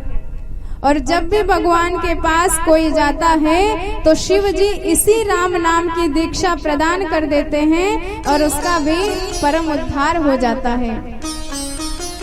अहम भवन नाम गुणन कृतार्थो वसामि काश्याम मनिषम भवान्याम। भगवान कहते हैं कि हम गिरिजा जी के साथ काशी में निवास करते हैं और जब भी कोई हमसे कुछ उपाय मांगता है तो बस इसी राम नाम की दीक्षा प्रदान कर देते हैं और उसका उद्धार कर देते हैं। तो भगवान के नाम की महिमा तो अनंत ही है। तो इस प्रकार पूतना का उद्धार किया भगवान ने। और जब उसके देह को जलाया गया तो धूम्रश्चा गुरु सौरभम, इतनी दिव्य सुगंध उसके शरीर से निकली कि संपूर्ण ब्रज प्रदेश का वातावरण सुवासित हो गया। परीक्षित महाराज कहने लगे कि गुरुदेव ये बताइए कि इतनी पापिनी राक्षसी और इसके शरीर जलने से इतनी दिव्य सुगंध कैसे निकले। तो सुखदेव जी कहते हैं कि कौन इसको पापी कहेगा। अरे जिसकी गोदी में जाकर स्वयं जगन्नाथ ने दुग्ध पान किया है तो उसको पापी कौन कहेगा। जिन्होंने अंत समय में भगवान का दर्शन किया है, भगवान का नाम लिया है, उसे पापी कौन कहेगा। परीक्षित इसका पूर्ण परिचय सुनो। इसका पूरा परिचय क्या है। पूतना लोक बालग्ने राक्षसी रुधिराशना जिघांसया पिहर स्तनम दत्वापसद्गतिम। इसका नाम ही खराब है। पूतना, पूता नयति, जो बच्चों को उठा के ले जाती है, बच्चों का हरण करके ले जाती है। नाम भी अच्छा नहीं और आहार भी अच्छा नहीं। मांस इत्यादि का भक्षण करती है, रक्तपान करती है और व्यवहार भी अच्छा नहीं। भगवान को मारने की प्रेरणा से ये दुर्भावना से ग्रसित होके आई है। तो न आहार अच्छा, न नाम अच्छा, न व्यवहार अच्छा, न गुण अच्छा, न जाने कौन से गुण पर दयानिधि रीझ जाते हैं। यही सब ग्रंथ कहते हैं, यही हरिभक्त कहते हैं, न जाने कौन से गुण पर दयानिधि रीझ जाते हैं। निमंत्रण था सुयोधन का, सुव्यंजन टाल जाते हैं, पहुंचकर विदुर जी के घर भोग छिलके का लगाते हैं। ये भगवान का स्वभाव ही है। जैसे क्रोधी के अंदर क्रोध समाया रहता है, बात बात पर क्रोध झलक पड़ता है। जैसे बादलों में जल की वृष्टि समाई रहती है, जरा सा मौका मिला तो बादल बरस पड़ते हैं। ठीक इसी प्रकार हमारे दयालु कृपालु सरकार इतने भक्त वत्सल हैं, इतने कृपा सागर हैं कि जरा सा मौका मिला तो तुरंत कृपा की बरसात कर देते हैं। बस इनको मौका चाहिए कृपा करने का। पापियों के अंदर भी ये मौका ढूंढ ही लेते हैं कि इस पर भी हमको कृपा बरसानी है। यदि सरकार के अंदर इतनी कृपा न होती तो इनके अदालत में जाता ही कौन, इनके चरणों में आश्रित होता ही कौन। भगवान के चरणों में कभी भी निराशा नहीं मिल सकती, इसलिए भगवान के चरणों में हमारा विशुद्ध प्रेम होना ही चाहिए। निराशा मिल नहीं सकती अवधपति राम के दर से, इसी आशा से मेरे मन तू कर ले प्रेम रघुवर से। तो भगवान के चरणों में हमारा अवश्य विशुद्ध भाव होना चाहिए। और परीक्षित इतना तक सरकार की कृपा हो गई है इस पर कि यदि कोई इस पूतना मर्दन की कथा सुनता है तो उसके जीवन में पराभक्ति, भगवान की अलौकिक भक्ति प्राप्त होती है। यह एतत् पूतना मोक्षम कृष्णस्याद्भुत मद्भुतम शृणुया श्रद्धया मर्त्ये गोविंद लभते रतिम। भगवान की विशुद्ध पराभक्ति प्राप्त होती है। तो 6 दिन की अवस्था में ठाकुर जी ने पूतना का उद्धार किया और थोड़े से बड़े हो गए। और जब भी हमारे ठाकुर जी का अवतार होता है तो इनके जो सबसे बड़े भक्त और सबसे बड़े प्रेमी हैं भगवान भोलेनाथ, वह अवश्य ही इनका दर्शन करने पधारते हैं। चाहे राम जी बन के आए हो, चाहे श्याम जी बन के आए हो, भोलेनाथ कुछ न कुछ रूप बना के अवश्य इनका दर्शन करने आते हैं। तो आज भोलेनाथ फिर जोगी का वेश बना के आए इनका दर्शन करने के लिए। और जैसे ही मैया यशोदा को पता चला कि कोई योगी हमारे द्वार पर आया है, तो माता जी भिक्षा लेके बाहर निकले। ले भिक्षा निकली नंदरानी, मोतियन थाल भराया है, जा जोगी अपने आश्रम को मेरा कान डराया है। पहले तो शिव जी आए, उनका जब वेश देखा यशोदा जी ने तो उनको खुद डर लगने लगा। बाघंबर का ओढ़ दुसाला, शेष नाग लपटाया है, माथे वाके तिलक चंद्रमा, जोगी जटा बढ़ाया है। ऐसा भयंकर स्वरूप देखा तो यशोदा जी बड़ी परेशान हो गई। जब भिक्षा लेके निकली और कहा कि बाबा तुम्हारी जो भी इच्छा हो, धन चाहिए, अन्न चाहिए, वस्त्र चाहिए, सब ले जाओ। पर बाबा ने कही मैया मुझे ये सब कुछ नहीं चाहिए, ना चाहिए तेरे हीरा मोती, ना चाहिए तेरी माया है, अपने सुत के दरस दिखा दे। ये साधु काशी से आया है, मैं बहुत दूर काशी से चल के आया हूँ, इसलिए मैया अपने लाल के दर्शन कराए दो, बाकी मेरी कोई इच्छा नहीं है। पर मैया ने कहा कि बाबा तेरो स्वरूप इतना भयंकर है, तेरे इतने बड़े बड़े सर्प सामने से मुंह मार रहे हैं, कानन में बिच्छू डोल रहे हैं, भयंकर तुम्हारी जटा इत्यादि है, भयंकर तुमने बाघंबर पहना है, मेरो लाला डर जाएगो, इसलिए यहाँ से निकलो, जा जोगी अपने आश्रम को, मेरा लाला डर जाएगा। पर भोले बाबा ने कही मैया तो पतो ना है, अरे तेरो लाला तो 1000 फण वाले सर्प के आसन पर सोता है, तू कैसे कह देती है कि वो डर जाएगा। तो यशोदा जी बोली बाबा गलत पते पे आए गए हो, मेरो लाला यदि चित्र में भी सांप देख ले तो डर के मेरी गोदी चढ़ जाए, और तू कह रहे हो कि 1000 फण वाले शेष के ऊपर सोवे, आप जाओ कहीं और पता लगा लो। बाबा के मन में तो बड़ी निराशा भई, मैया ने सीधे सीधे डायरेक्ट मना कर दिया। पर भगवान भी भक्त वत्सल हैं, अपने भक्त की इच्छा को अपूर्ण कैसे रहने दे सकते हैं। तो सरकार ने सोचा कि कछु लीला करी जाए, अबे तो कछु आवे ना, केवल रोनो धोनो ही सीखो है। तो सरकार गला फाड़ के बड़ी तेजी से उच्च स्वर से रोना प्रारंभ किए। मैया ने लाख उपाय कियो, दुग्ध पान करायो, पर लाला चुप ही नहीं होते। तब तक एक गोपी बोली मैया मोहे लगता है वह जोगी ने कछु जादूगरी कर दी है, आप तो एक बार लाला को आके पास ले जाओ, वो ठीक कर देगो। तो नंदरानी मान के लाला को गोदी में उठाई और बाबा के पास लेके आई। लय बालक निकली नंदरानी, जोगी दर्शन पाया है, 7 बेर परिक्रमा करके सिंगी नाद बजाया है। और शिव जी ने जैसे ही दर्शन किया तो बारंबार उस बाल छवि पर मोहित हो गए, चरणों में गिर पड़े, 7 बार भगवान की परिक्रमा लगाई और आनंद में श्रृंगी नाद किया और कहने लगे कि धन्य है यशोदा मैया आप, हम तो भगवान के दरस पाने के लिए तड़पते रहते हैं कि कब सरकार के चरणों के दर्शन हो जाएं।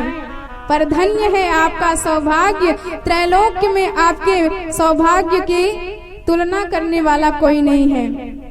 सूरदास वैकुंठ धाम में धन्य यशोमति माया है, 3 लोक का करता धरता जाकी गोद में आया है। धन्य है यशोदा मैया, आपके सौभाग्य का तो कोई वर्णन ही नहीं कर सकता। तो आइए इस छवि को हृदयंगम करते हैं, भजन के माध्यम से श्रवण करते हैं, तत्पश्चात कथा में आगे प्रवेश करेंगे। बोल शंकर भगवान की। आज गोकुला की गलियों में नाचे जोगी मतवाला। आज गोकुला की गलियों में नाचे जोगी मतवाला। आज गोकुला की गलियों में नाचे जोगी मतवाला। आज गोकुला की गलियों में नाचे जोगी मतवाला। अलग निरंजन खड़ा पुकारे देखूंगा यशोदा लाला। अलग निरंजन खड़ा पुकारे देखूंगा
धीरे धीरे लला थोड़ा बड़ा होने लगा, 6 महीने का हो गया।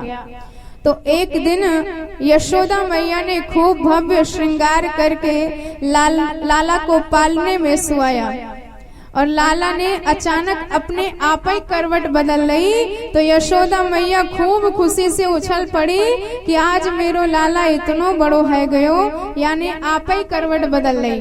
तो भैया तुरंत मैया खुशी में नाई को बुलाई और बोली कि पूरे ब्रज में लगा दे दुहाई, कह दीजो कि करवट बदलने को बिलौआ है।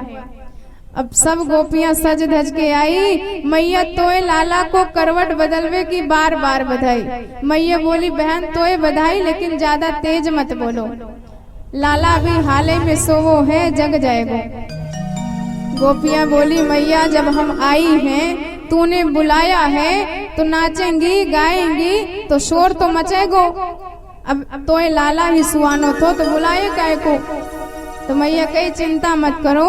सो तुरंत लाला के पालने को बाहर एक बैलगाड़ी रखी थी जिसमें बैल नहीं लगे थे। सो उसी के नीचे लाला के पालने को रख दिया और आंगन में जितने भी मटका इत्यादि थे सब उठा के उसके ऊपर रख दिया और पूरा आंगन खाली कर दिया और कहा कि बहन प्रेम से नाचो गाओ, अब कोई दिक्कत नहीं है।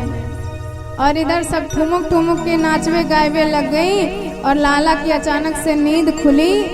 उन्होंने सोचा वाह, आंगन में गीत गा रहे हैं और जाके नाम के गीत गाए जा रहे हैं, वो यहाँ पालने में लटक रहे हैं। सो भैया कैसे पहुंचो जाए।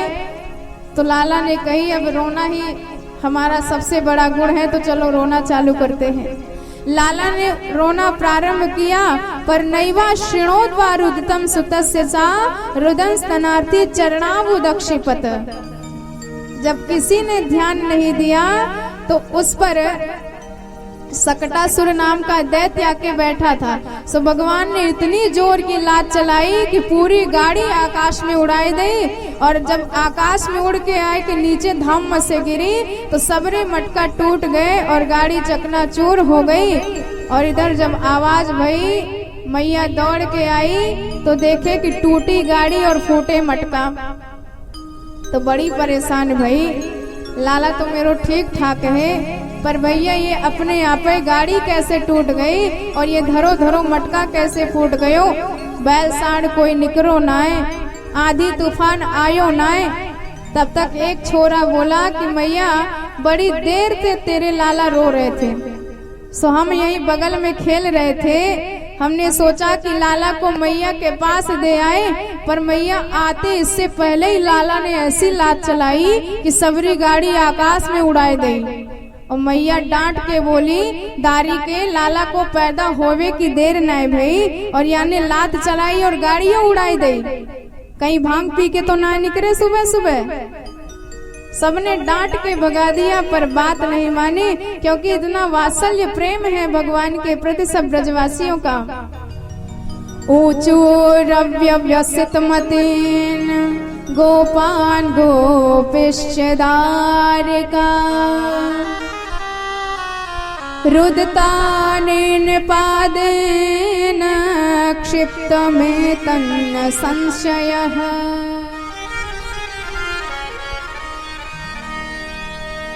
तो मैया पंडित जी को बुलाई और कहा कि महाराज इसकी जरा शांति करा दो, ये जब से पैदा हुआ है तब से कोई न कोई संकट यहाँ पे आवे ही जा रहे।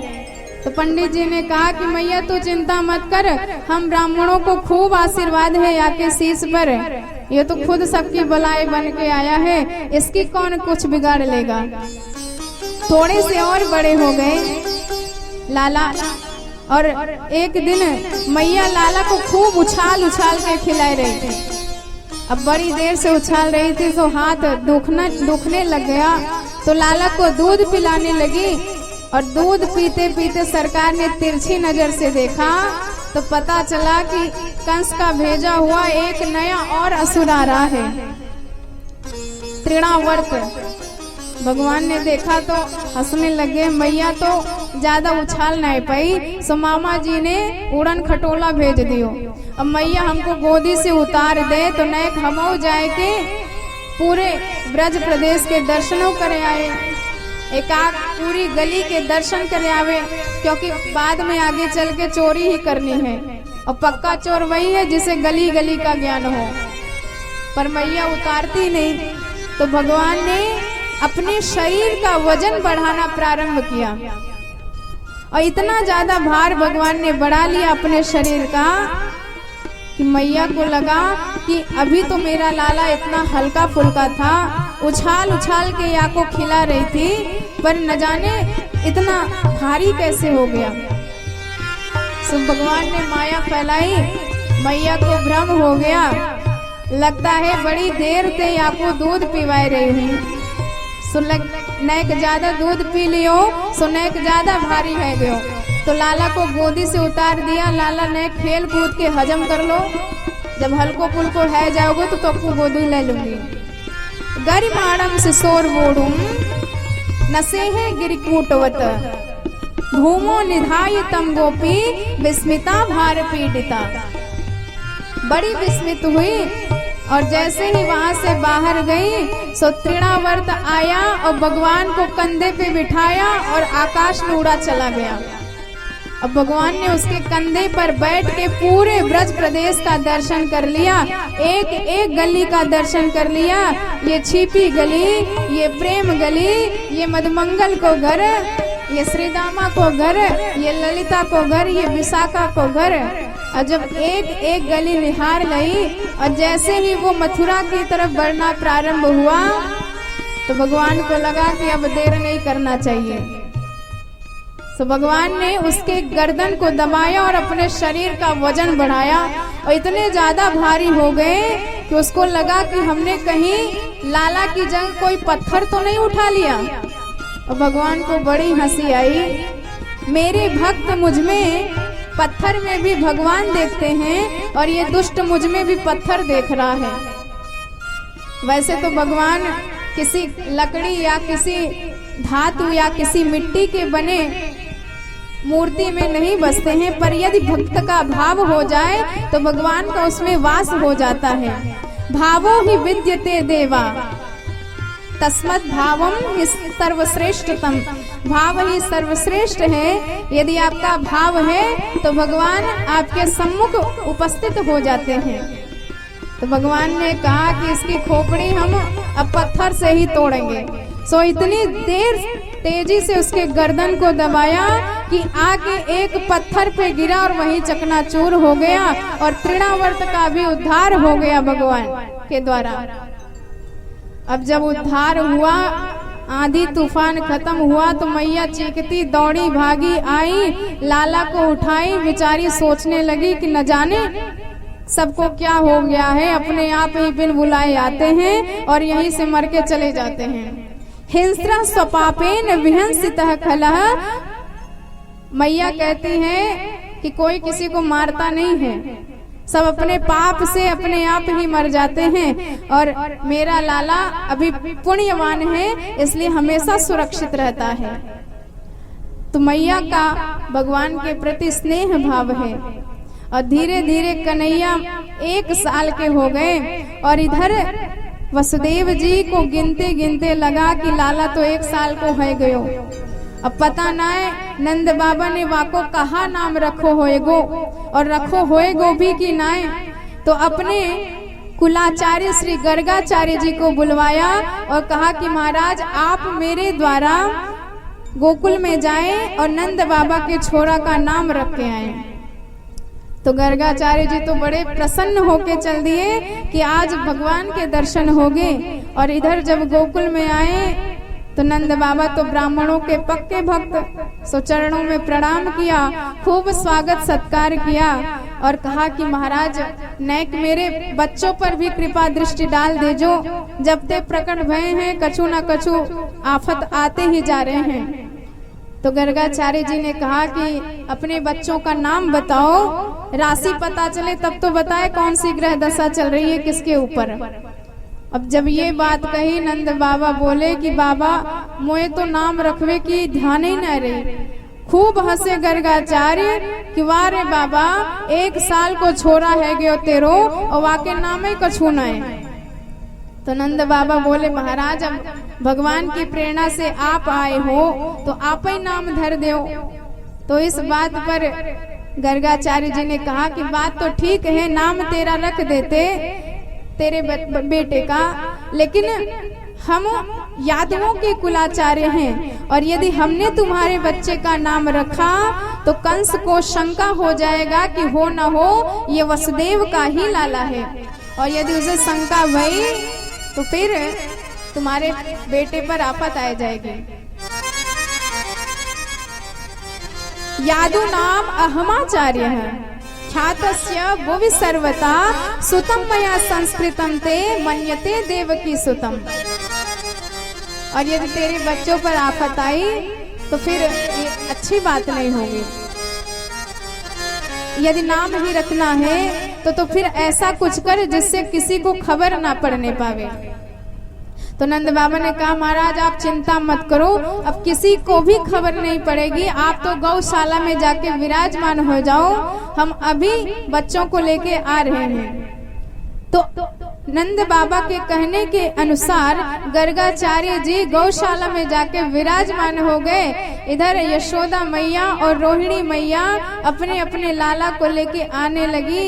तो रास्ते में चर्चा चली कि बहन बहुत नाम सुन रखो है या बाबा को, तो जरूर पतो लगायो जाए कि ये बाबा असली है कि खड़िया पलटन बाबा है, पक्को पंडित हैं।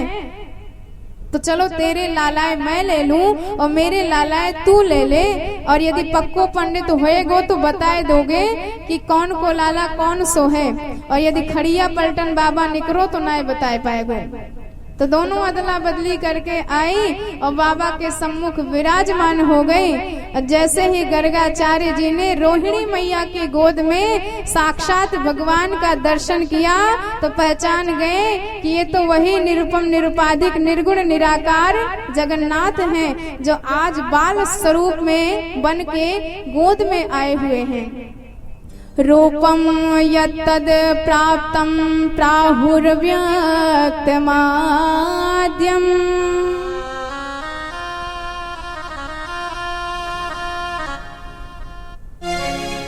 सत्ता मात्रम ब्रह्म ज्योतिम निर्विशेषम। भगवान साक्षात निर्गुण निराकार होने के बावजूद भक्त के प्रेम वश दिव्य शरीर बना करके प्रकट होते हैं। तो आज वो मेरी आंखों के सामने मेरी आंखों का साक्षी हो रहा है। तो इतनी ज्यादा प्रेम उमड़ी कि समाधि लग गई बाबा की, और ऐसी गजब की समाधि लगी कि शरीर तो बैठा है और आंखें खुली हैं, मुख खुला है, पर ध्यान भगवान के चरणों में चला गया है। और इधर मैया को बैठे बैठे घंटा भर बीत गयो। मैया सोचने लग गई कि ये बाबा आंखें फाड़ फाड़ कर मेरे लाला के हाथ की एक एक रेखाएं देख रहे होंगे।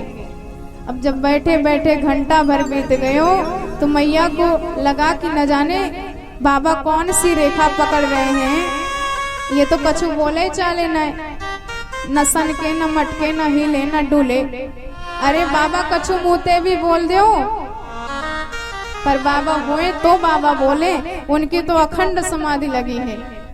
अब मैया रोहिणी जी की तरफ इशारा करके कहती हैं कि बहन देख तो या बाबा को न जाने कहा है गयो, अरे कछु बोले चाल नहीं रहे हैं। अब रोहिणी मैया धीरे से इशारा करके कहती हैं बहन मोए तो लगता है या बाबा की सांसों न चल रही। अब जब इतनी बात सुनी तो यशोदा मैया बड़ी घबराई और इतनी ज्यादा व्यथित हो गई कि बाबा को झकझोर दिया, ए बाबा। अब इतने पे तो बाबा हाँ मैया नाम सोच लियो तेरो लाला को। अब मैया बोली वाह महाराज गजब के नाम सोचो कि मैं ही सोच में पड़ गई। तो अच्छा बताओ कहाँ नाम रख रहे हो मेरे छोराओं का। तो इतनी बात सुन करके गर्गाचार्य जी सोचने लगे कि हम तो आए थे याको नाम रखवे की ताई, पर भैया याको इतनी बढ़िया भव्य सूरत कि अपनो ही नाम भूल गयो। धैर्यम धिनोति मम कंपयते शरीर रोमांच यत्यति विलोपयते मतिम च। हंतास्य नाम करणाय समागतो हम अलोपितम पुनर्नेन ममैव नाम। अपना ही नाम मैं भूल गया इसकी सूरत देख करके। तो उन्होंने रोहिणी मैया की तरफ इशारा किया कि ये निश्चित ही यशोदा का नंदन है, और यशोदा मैया की तरफ इशारा किया कि निश्चित ये रोहिणी जी का नंदन है। और यह बात सुनकर के दोनों माताएं आपस में एक दूसरे की तरफ देखकर कहने लगी कि बहन, बाबा तो एक तुम पक्को पंडित ने करो। अरे यानी एक ही दृष्टि में बता दी कि कौन को लाला कौन सो है। यशोदा जी ने कहा तो महाराज कहाँ नाम रख रहे हो या छोरा को? तो यशोदा जी की तरफ देखकर बाबा कहने लगे, अयम हे रोहिणी पुत्रो रमयन सुहृदो गुणो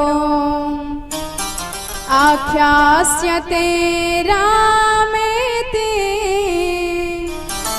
बलाधिक्यात् बलं विदुः। कहा कि यह रोहिणी जी का बेटा आगे चलकर बहुत बलवान निकलेगा, इसलिए हम इसका नाम रख रहे हैं बलभद्र बलराम। बोले बलराम भगवान के। अब रोहिणी मैया की तरफ इशारा करके कहते हैं, बहूनि सन्ति नामानि रूपाणि च सुतस्य ते गुणकर्मानुरूपाणि तान्यहं वेदनो जना। इसके अंदर इतना ज्यादा गुण है कि इसको निर्गुण भी कहा जाता है। और तो और इनके हजारों नाम होंगे। तो मैया ने कहा, बाबा मैं हजारन नामों की कोई आवश्यकता नहीं, एक बढ़िया चोखो सो नाम बताए दो जिसको मैं नित्य बुला सकूं। तो बाबा ने कहा कि इसका जन्म हर युग में होता है। इदानीम कृष्णताम गतः, इसलिए इसका नाम हम रख रहे हैं कृष्ण। बोलिए कृष्ण कन्हैया लाल की जय हो। तो मैया ने कही, महाराज नाम तो बहुत बढ़िया है, नए किया नाम के अर्थों समझाए दो, बाकी या कृष्ण कहने में तो मेरी जीभ ही पलटा खाए जाए। तो बाबा ने कही, जो बलात् जीव के विषयानुरागी मन को खींचकर अपने चरण कमलों में स्थान दे दे, वही है कृष्ण। का के नीचे जो री लगाई जाती है वो एकदम ऐसे दिखाई देती है जैसे मछली पकड़ने वाला कांटा होता है। और यदि मछली पकड़ने वाला कांटा नदी में डाल दिया गया, फिर उसमें मछली एक बार फंसी तो दोबारा निकल नहीं सकती, बंसी कहते हैं इसको। ठीक इसी प्रकार हमारे सांवले सरकार का इतना दिव्य भव्य अनुपम स्वरूप है कि एक बार जिसने दर्श कर लिया तो फिर उसका मन संसार में लग ही नहीं सकता। और जो कोई बच जाए तो भगवान उसको मुरलिया बजा करके अपना दीवाना बना लेते हैं। भगवान की गजब की लीला है। और एक नाम रखा कि किसी जन्म में ये वसुदेव का लाला हुआ होगा, इसलिए इसका एक नाम वासुदेव भी रख रहे हैं। प्रागयं वसुदेवस्य क्वचित् जन्मास्ति वात्मजः वासुदेव इति श्रीमान् भिज्ञासं प्रचक्षता। और तो मैया ने कहा कि बाबा ठीक है, जरा इसके गुण भी बता दो, आगे चल के क्या बनेगा। तो बाबा ने कही कि मैया आपका छोरा आगे चल के नंबर 1 का चोर बनेगा। और जब ये बातें कही तो मैया के तो होश उड़ गए। बाबा दक्षिणा में कमी हो तो न एक और ले जाओ 2-4, लेकिन ये उल्टी सीधी बातें ना बताया करो। पर बाबा ने गजब का व्याख्यान किया कि मैया आपका बेटा ऐसा चोर होगा जो लोगों के जन्म जन्मांतर के, युग युगांतर के, कल्प कल्पांतर के पापों का अपहरण करने वाला होगा। एक बार यदि जीव इसकी शरण में चला गया तो उसके समस्त पाप तत्क्षण भस्मीभूत हो जाते हैं। जन्मार्जित चोरम, ये जन्म के अर्जित किए हुए पापों का चोर है। श्री राधा जी के हृदय का चोर है, भक्तों के मन का चोर है, इसलिए बड़ा अद्भुत चोर है। जिनका हृदय मक्खन के जैसे, नवनीत के जैसे परम कोमल हो गया है, उन भक्तों के हृदय को चुराने वाले सरकार हैं। पर मैया सबसे बड़ा गुण तो तुम्हारे लाला का ये है कि ये साक्षात नारायण। बस इतनी ही बातें कही थी, पर भगवान ने इशारा कर दिया अर्थात यदि तुमने हमारा असली नाम बता दिया और इन्होंने जान लिया कि मैं नारायण हूँ, मैं भगवान हूँ, फिर भैया हमारी हो गई खटिया उल्टी। क्योंकि आप जानते हैं भगवान की पूजा कैसे करी जाती है। अलमारी में बिठा देंगे, दोनों टाइम 2-2 अगरबत्ती दिखा देंगे, चीनी का भोग लगा देंगे, हो गई भगवान की पूजा। पर यहाँ जब लाला बन के आए हैं, मैया 24 घंटे हम पर दृष्टि डालती रहती है, हमको देखती रहती है, संभालती रहती है, बड़े भाव से दूध पिलाती रहती है, हमारी खूब सेवा करती है। तो भैया हमको भगवान नहीं बनना, हम तो लाला ही ठीक ठाक हैं। इसलिए जब ये बातें समझ गए तो उन्होंने अब अपनी बातें बदल दी।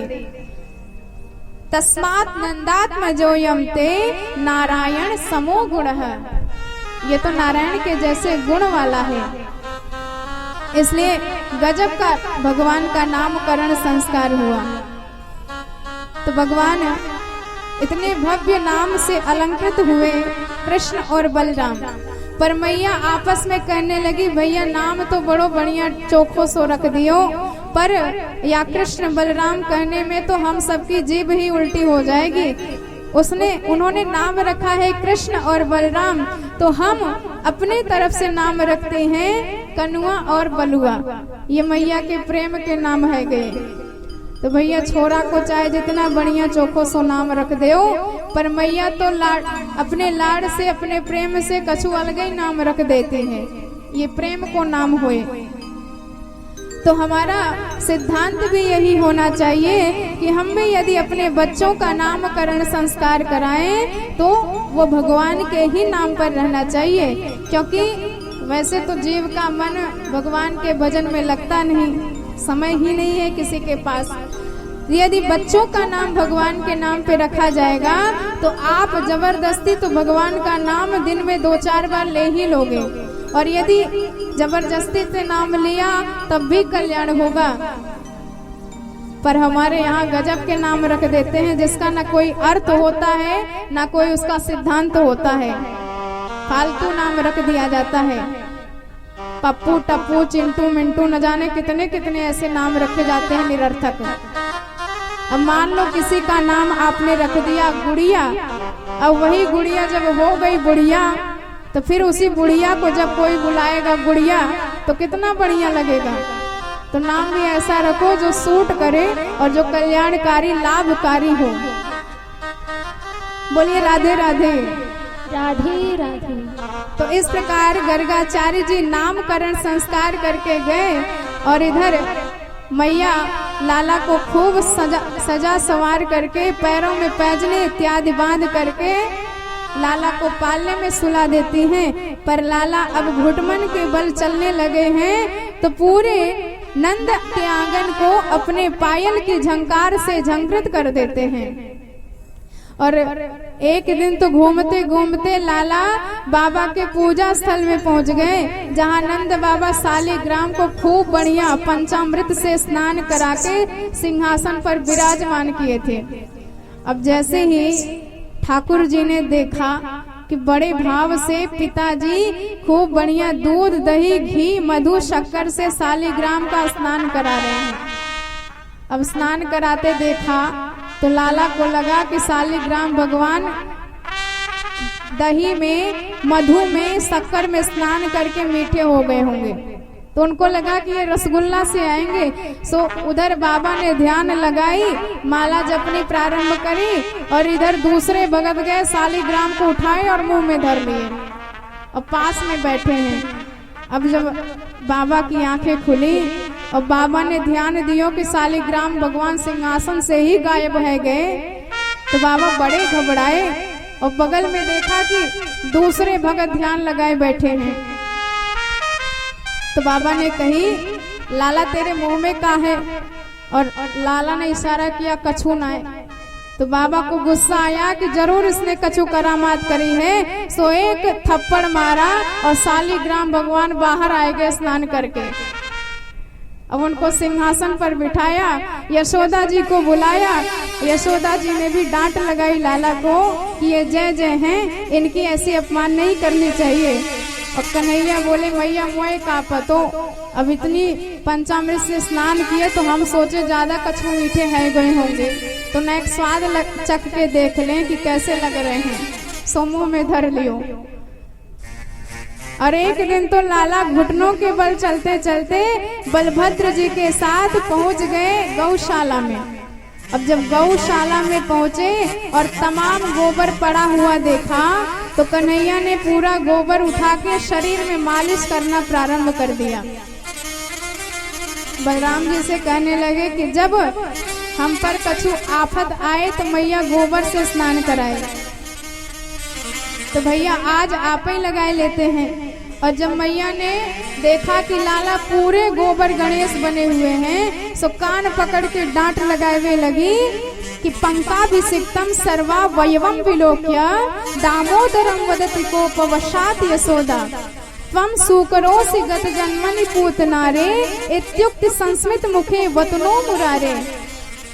अरे कन्हैया, तू पूर्व जन्म का सूकर है जो ऐसे कीचड़ में डोलतो फिर रहे हुए। तो कन्हैया दाऊ जी की तरफ देखकर हंसते हुए बोले कि देखो मैया मोए पहचान गई। अरे मैं पूर्व जन्म को तो वाराही ठहरो, वाराही मेरा स्वरूप था। तो कहने का तात्पर्य इतना है कि भगवान का इतना दिव्य मंगलमय भव्य स्वरूप है कि इनके शरीर में मिट्टी इत्यादि भी अंगराग की तरह शोभनीय हो जाती है और इतने ज्यादा सुंदर लगते हैं, सौंदर्य की पराकाष्ठा दिखाई देती है कि देख देख कर बड़े बड़े देवता निहाल हो जाते हैं कि धन्य है यशोमती मैया, जिनकी भ्रिकुट टेढ़ी होने से संपूर्ण ब्रह्मांड कंपायमान हो जाता है। वही यशोदा मैया के डांटने पर कैसे घबरा जाते हैं। ये भक्त का भाव ही है। यदि भाव ना होता तो सरकार कभी ना आते।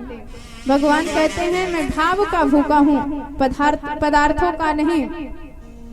यदि कोई मुझको भाव से बसता है तो भव से उसका बेड़ा पार लगाता हूँ।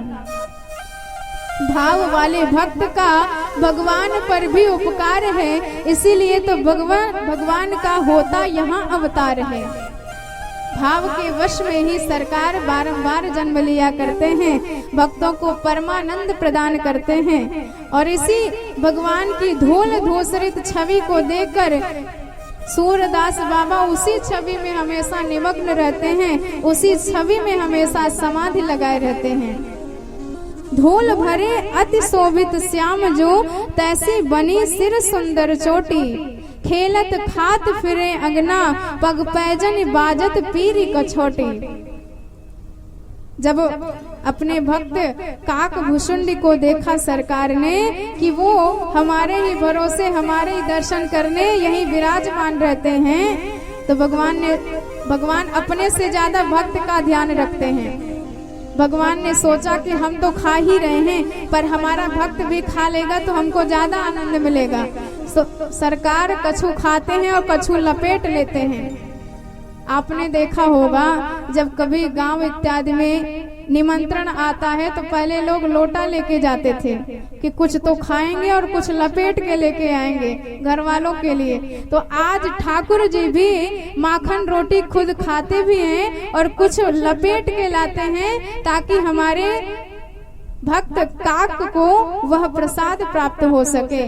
और उसी छवि को देख देखकर सूरदास जी बड़े गदगद हो जाते हैं, बड़े आनंद में भर जाते हैं कि धन्य है ठाकुर जी, आपसे ज्यादा भक्तों का ध्यान और कौन रख सकता है। भगवान बड़े होते चले गए और लीला करते चले गए और गोपियों को परमानंद प्रदान करते चले गए। अब भगवान ने सोचा कि गोपियों ने वर्ष वर्ष तक जन्म जन्म तक हमारी प्रतीक्षा करी है, तो कुछ इनके मन की भी इच्छा पूर्ण करनी चाहिए। तो एक बार अपने सखाओं से सरकार ने कहा कि चलो कछु नयो खेल खेलो जाए। अब सखाओं ने कहा कौन सा खेल? भगवान ने कहा आज से हम चोरी चोरी खेल खेलेंगे। सखाओं ने कहा कि चोरी करेगो मैया वो पिटाई करेगी कि छठी को दूध याद आए जाएगो। लाला ने कही हम यदि धन की चोरी की बात करते तब तो पिटाई होती, हम तो खाए पीवे वाली चीज की चोरी की बात कर रहे हैं, और खाए पीवे वाली चीज की चोरी चोरी नहीं मानी जाए। सखाओं ने कहा कि मित्र तेरे घर में कौन सी भूखमरी फैल गई जो अब तू चोरी करके खाएगो?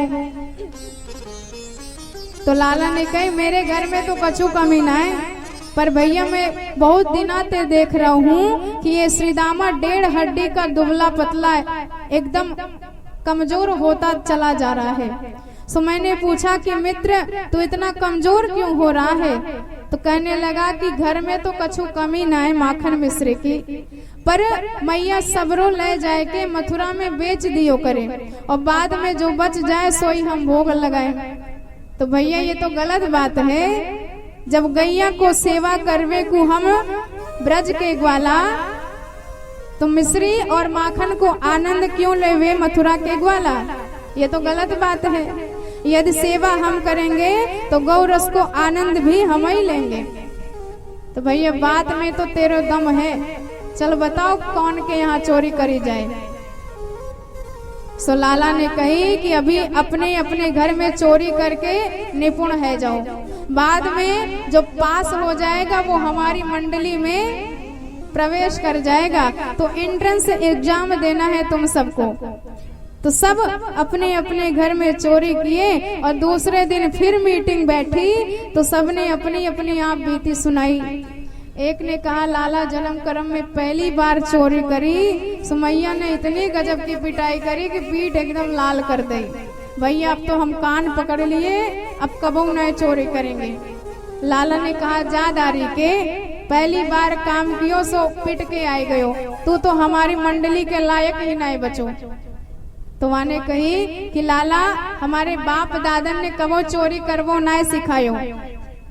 तो भगवान ने कही चिंता मत करो, अब हम प्रशिक्षण चालू करेंगे। सो भगवान ने एक मंडली का निर्माण कर दिया, बाल गोपाल चौर विद्या प्रसार मंडल, और उसी में सब ब्रजवासियों को भगवान ने एकत्रित कर दिया और घर घर में चोरी की लीला होवे लगी। अब तो गोपियों को एक बहाना मिल गया, जब मन कहता ठाकुर जी के दर्शन करने का तब तुरंत उलाहना लेके यशोदा जी के द्वार पर आ जाती और लाला की करामात सुनाने लग जाती।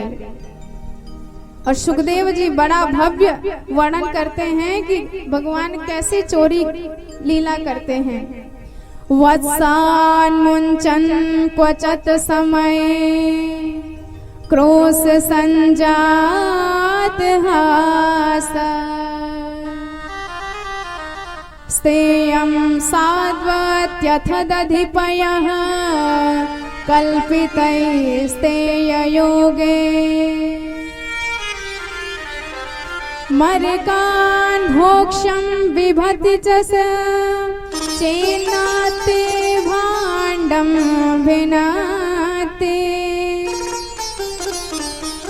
द्रव्यालाभे सगृह गुपितो यत्युपक्रोश्यतो का।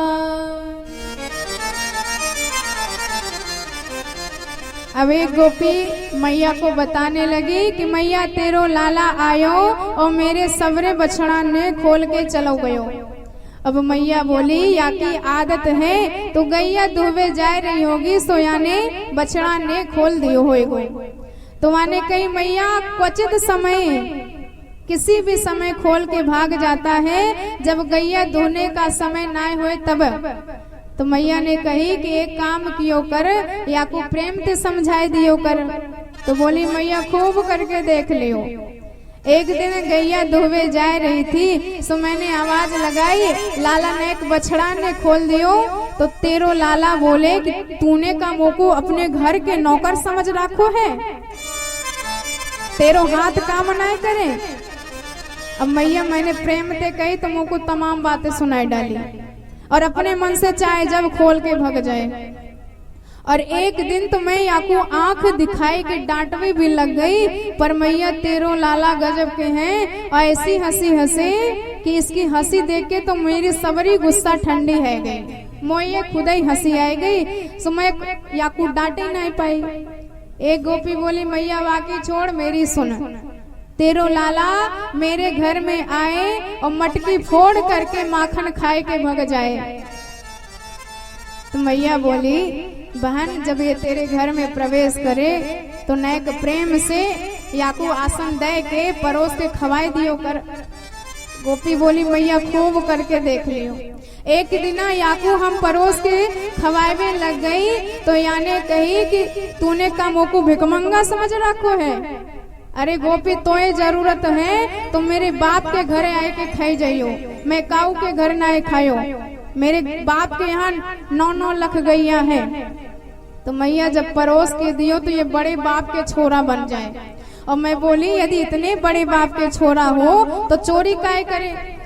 तो बोले कि चोरी के माल में स्वाद ही कछु और है। तो मैया ये तेरे लाला की करामात है, तेरे लाला की ये बड़ी लीला है। एक दिना तो मैंने अपने माखन को ऊंचे लटकाए दियो, पर ये लाला भी बड़े कमाल के हैं, ये अकेले ना पूरी मंडली के साथ मेरे घर में प्रवेश कर गए। और जो सबसे तगड़े छोरा थे वाकू घोड़ा बनायो, वाके ऊपर दूसरों खड़ो करो और वाके ऊपर तीसरों खड़ो करो और सबसे ऊपर जाए कि ये अध्यक्ष महोदय खड़े है गए और सोई मटकी आके हाथ में आ गई। अब पूरे माखन निकाल निकाल के खुद खाए और ग्वालन को खवाए। अब बता मैं क्या करूं। और एक गोपी बोली मैया मैं तो याते बचवे के ताई एक दिना वहाँ मटकी में घंटी बांध दई कि घंटी बजेगी लाला मटकी पकड़ेंगे, घंटी बजेगी सब जान जाऊंगी कि लाला गुस्सो है। सो तेरे लाला के हाथ में मटकी आई तो तेरे लाला ने कहा कि यो पता है। अब भगवान उस घंटी से ही विचार विमर्श किए और उससे समझौता किए कि देख तू बजना मत, जब तक मैं माखन ना खा लूं तू बजना मत। अब घंटी मान गई। भगवान ने माखन निकाल निकाल के सबको खवाया, ग्वालों को खवाया। जब ग्वालन के पेट भर गए और ग्वालन बोले लाला अब तेरी बारी तू खाए ले, हमारो पेट भर गयो। अब लाला ने जैसे ही माखन उठायो सोई घंटी बज गई। अब इतनी जोर से घंटी बजी भगवान चौंक के कहने लगे मैंने तो तुझको मना किया था। तो घंटी बोली सरकार अब आपका भोग लगे तब भी घंटी ना बजे तब कब बजेगी, आपके भोग में तो घंटी को बजना ही है। और जैसे ही घंटी बजी तो सबरे ग्वाल बाल दौड़ के भाग गए और इधर लाला अकेले मटकी पकड़े लटके हैं। सोई तेरे लाला मेरे हाथ में आए गए और जब हाथ में आए तो मैंने भी कही अब याकू छोड़वे वारी नहीं। सो गोपी तुरंत लाला को हाथ पकड़ी और बोली कि चलो आज तुझे रंगे हाथों पकड़ के यशोदा मैया को दिखाऊंगी तब तेरी करामात मानेंगी। सो कन्हैया को हाथ पकड़ लियो और खींच के ले जाने लगी मैया के पास। और हमारे लाला भी बड़े करामाती, ये लीला पुरुषोत्तम है, गजब गजब की लीला करते हैं। भगवान जा रहे थे रास्ते में तब तक देखा वह गोपी को पति आए रहे हो सामने से और भगवान ने उसे इशारे में कहा ये तेरी गोपी मेरे साथ जा रही है, जरा इस पर अंकुश लगाओ, कंट्रोल करो, नहीं तो काऊ दिना ये हमारे साथ ही भग जाएगी। और इशारे में वाकू बुलाए लियो और वाके हाथ वह गोपी से पकड़ाए दियो और भगवान पीछे से खिसक लिए। अब गोपी को ध्यान ही ना है कि हमने अपने पति का हाथ पकड़ा है। अपने पति का हाथ पकड़ के मैया के पास आई और बताए लग गई कि मैया देख तेरे लाला को आज रंगे हाथों पकड़ के लाई हूँ, अभी आपको सजा दे। और मैया बारंबार मुस्कुरा रही हैं, कछु बोले ही नहीं रही। जब बोल चुकी तब मैया बोली नए के पीछे मुड़ के तो देख। और जैसे ही गोपी मुड़ी तो देखा कि कन्हैया की जगह अपने पति का हाथ पकड़ा है। बेचारी बड़ी शर्माई गई, कछु बोले ही नहीं पाई, लौट गई और वानी मन में निश्चय कर लियो अब की बार लाला यदि पकड़ में आयो तो वाको सामने से करके जाऊंगी, अब पीछे नहीं करूंगी। सो एक गोपी बोली, मैया वाकी छोड़ मेरी सुन, तेरो लाला घर में आयो, मटकी फोड़ो माखन खायो, सबको खवायो, मैं कछु नहीं बोली कि चलो खावे पीवे की चीज है। पर जब सबको पेट भर गयो तो अचानक से तेरे लाला ने ऐसी आवाज निकाली कि मैया मेरे घरन में हजारन बंदरन टूट पड़े। न जाने कहा रिश्तेदारी है या तेरे छोरा की बंदरन से हजारों बंदर एक आवाज पर कूद पड़े मेरे घर में। अब सब बंदरों खाए खाए के जब थक गए, सबको पेट भर गयो, मटका सूंघ सूंघ के भागवे लग गए, तो ये तेरे लाला भी आए और बंदरन की तरह ये भी मटका सूंघवे लग गए और नाक सिकोड़ के बोले, अरे राम राम, कहा जरूरत है ऐसे सड़ो सड़ायो माखन को घर में रखवे की, या तो बंदरों ना खावे, सूंघ सूंघ के भाग रहे। सो तेरे लाला ने मुंह बनाए के मटकी उठाई और धाम में से मटकी पटक दी। तो मैया इतने ज्यादा करामाती हैं कि खुद खाएं, ग्वालन को खवावे, बंदरों को खवावे और सड़ो सड़ायो बताए कि मटकी तोड़ के भाग जावे। कहाँ तक सहन करे तेरे लिए लाला की ये करामात। एक गोपी बोली, मैया वाकी छोड़ मेरी सुन, मेरे घर में गौरस को कछु काम न है। एक दिन मेरे घर में भी तेरे लाला घुस गए, पर जब बड़ी देर ते ढूंढते रहे कछु न मिलो तो एक कमरे में घुस गए, और जैसे ही कमरे में घुसे तो देखा कि मेरी छोरी खटिया पे लेटी थी, सो रही थी। सो तेरे लाला इतने ज्यादा करामाती हैं, वह छोरी के पास गए, मैया मेरी छोरी की चुटिया नेक ज्यादा लंबी है, और तेरे लाला ने का काम कियो, मेरी छोरी की चुटिया वह खटिया की पटिया से बांध गई, और जब बिटिया की चुटिया खटिया की पटिया से बंध गई तो तेरे लाला वह के कान के पास में जाए के हवा इतनी जोर से बोलो कि बेचारी घबराए गई, और वो तो भग गयो, और जब घबराए के हड़बड़ाए के उठी सो चुटिया तनी तो इतनी ज्यादा घबराई कि मैया मैया पुकारवे लग गई।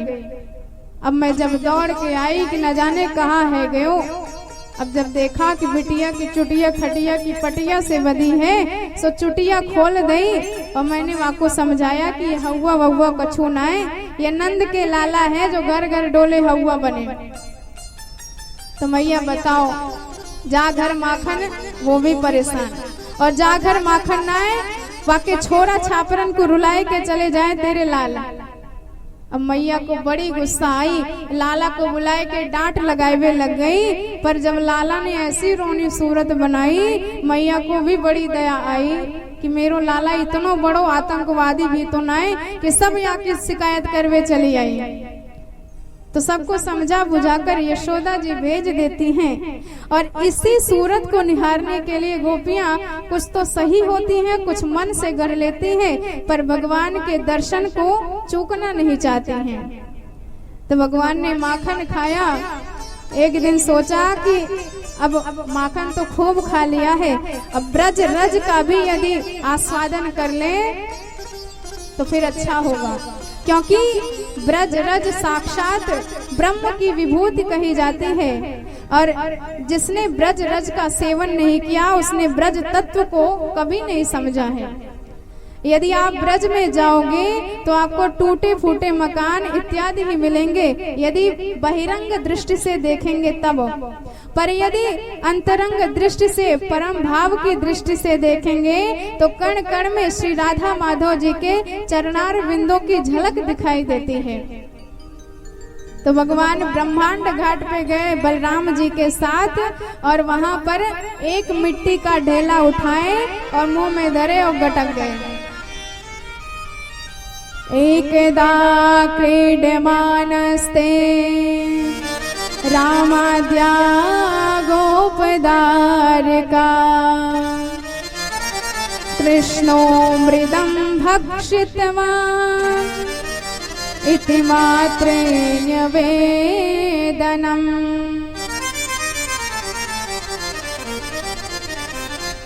और जैसे ही माटी खाई तो बलराम जी को बड़ी गुस्सा आई। तुरंत मैया जी से शिकायत लगाई कि तेरे लाला ने माटी खाई। अब मैया ने सुना तो बड़ी क्रोधित हो गई कि कल तो माखन खाता था तो कुछ नहीं बोली कि खाने पीने की चीज है, और यदि कुछ नहीं बोली तो इसका अर्थ ये नहीं कि ये उल्टा सीधा चीज खाना प्रारंभ कर दे। और फिर कुछ नहीं बोलूंगी तो कहीं इसकी गंदी आदत ना हो जाए, कल से पुड़िया ना खाने लग जाए। सो मैया ने साटी उठाई। अब कन्हैया देखे तो बड़े घबराए कि मैया अब तो छोड़वे वारी नहीं। मैया कन्हैया के कान पकड़कर पूछती हैं कि अरे चटोरे कृष्ण, क्या तूने सच में माटी खाई? कस्मान मृदान मंदात्मन भवान भक्षितवान रहा। तो भगवान ने कहा यदि हमने सच बोल दिया तो फिर मैया बहुत पिटाई करेंगी। और मेरे मुंह में माटी, मैया के हाथ में साटी, कहीं माटी देखते ही साटी से पिटाई ना करने लग जाए। तो भगवान झूठ बोल दिए। ना हम भक्षित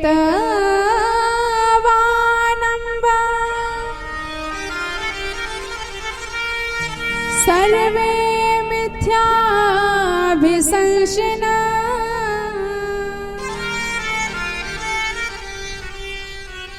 भगवान ने कहा कि सब झूठ बोल रहे हैं, हमने मिट्टी नहीं खाई है।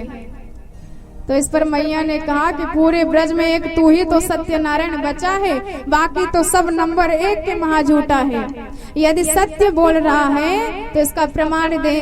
तो भगवान कहते हैं यदि ते सत्य गिरस्तर ही समक्षम पश्चिमे मुखम। यदि आपको विश्वास नहीं होता तो आप मेरा मुंह खुला कर देख लें, आपको पता चल जाएगा। तो मैया ने कही ये बात तूने ईमानदारी की कही, तो चल लाला मुंह खुल के दिखा। अब लाला ने सोचा मुंह में माटी है और मैया देख के कहीं पीटने न लग जाए। तो जैसे ही मुंह खोला तो भगवान ने संपूर्ण ब्रह्मांड का दर्शन करा दिया। बड़े बड़े नदी, पर्वत, पहाड़ इत्यादि, तारा मंडल, चंद्र मंडल, सूर्य मंडल, अनेक लोगों का भगवान ने दर्शन करा दिया। अब देखते ही मैया के एकदम चकाचौंध हो गई। अथो अमुष्यैव मर्मार्भकस्य यह कश्चिनोत्पत्तिक आत्मयोगः। मैया कहने लगी किम वा मदीयो गत बुद्धि मोह। ये शायद मेरे बुद्धि का भ्रम है या मैं कोई स्वप्न देख रही हूँ। मेरे छोटे से लाला के मुखार बिंद में संपूर्ण त्रैलोक्य दृष्टिगोचर हो रहा है। इतनी ज्यादा डर गई कि अपनी आंखें बंद कर ली, और जब आंख खोल के देखने लगी तो भगवान को लगा कि कहीं मैया घबरा तो नहीं गई। सो भगवान अपनी माया को फैला दिए और कहने लगे कि मैया तूने घबरा के आंखें क्यों बंद कर ली? तो मैया बोलने लगी लाला तेरे मुंह में मिट्टी की बात छोड़ दे, बड़े बड़े पहाड़ मुझे दिखाई दिए। लाला हंस के बोले कि मैया तेरी आंखें बुढ़ापे में चकाचौंध खाई गई होंगी, क्योंकि अभी मैं नेक सो छोरा हूँ, मेरे मुंह में तुझे पहाड़ कहाँ से दिखाई दिए होंगे।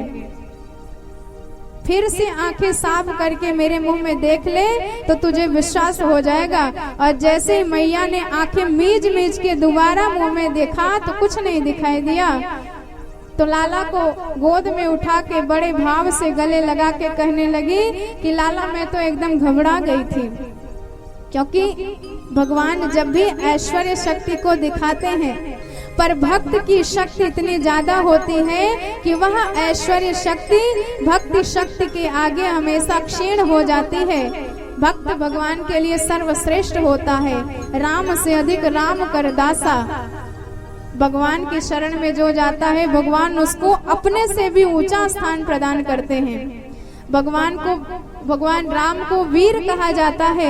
हाँ जग एक वीर रघुराया, पर हनुमान जी इनके सेवक हो गए तो हनुमान जी वीर से महावीर हो गए। ये भगवान की कृपा है कि भक्त को अपने से भी ऊंचा पद भगवान प्रदान करते हैं। महावीर बिनवम हनुमाना, ये भगवान की कृपा है। तो ऐश्वर्य शक्ति के आगे भक्ति शक्ति हमेशा श्रेष्ठ हो ही जाती है। तो इस प्रकार सरकार ने मुखमंडल में ही संपूर्ण त्रैलोक्य का दर्शन करा दिया।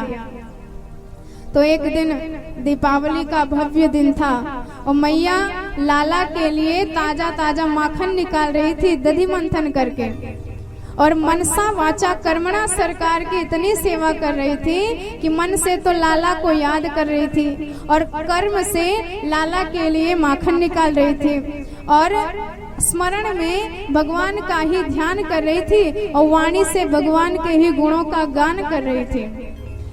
एकदा गृहदासी सो यशोदानंद गेहिने कर्मांतरन युक्तासो निर्ममंथा दधे स्वयं यानि यानि गीतानि तद्बाल चरितानि च दधि निर्मन्थने काले स्मरन्तीं तान्यगायत।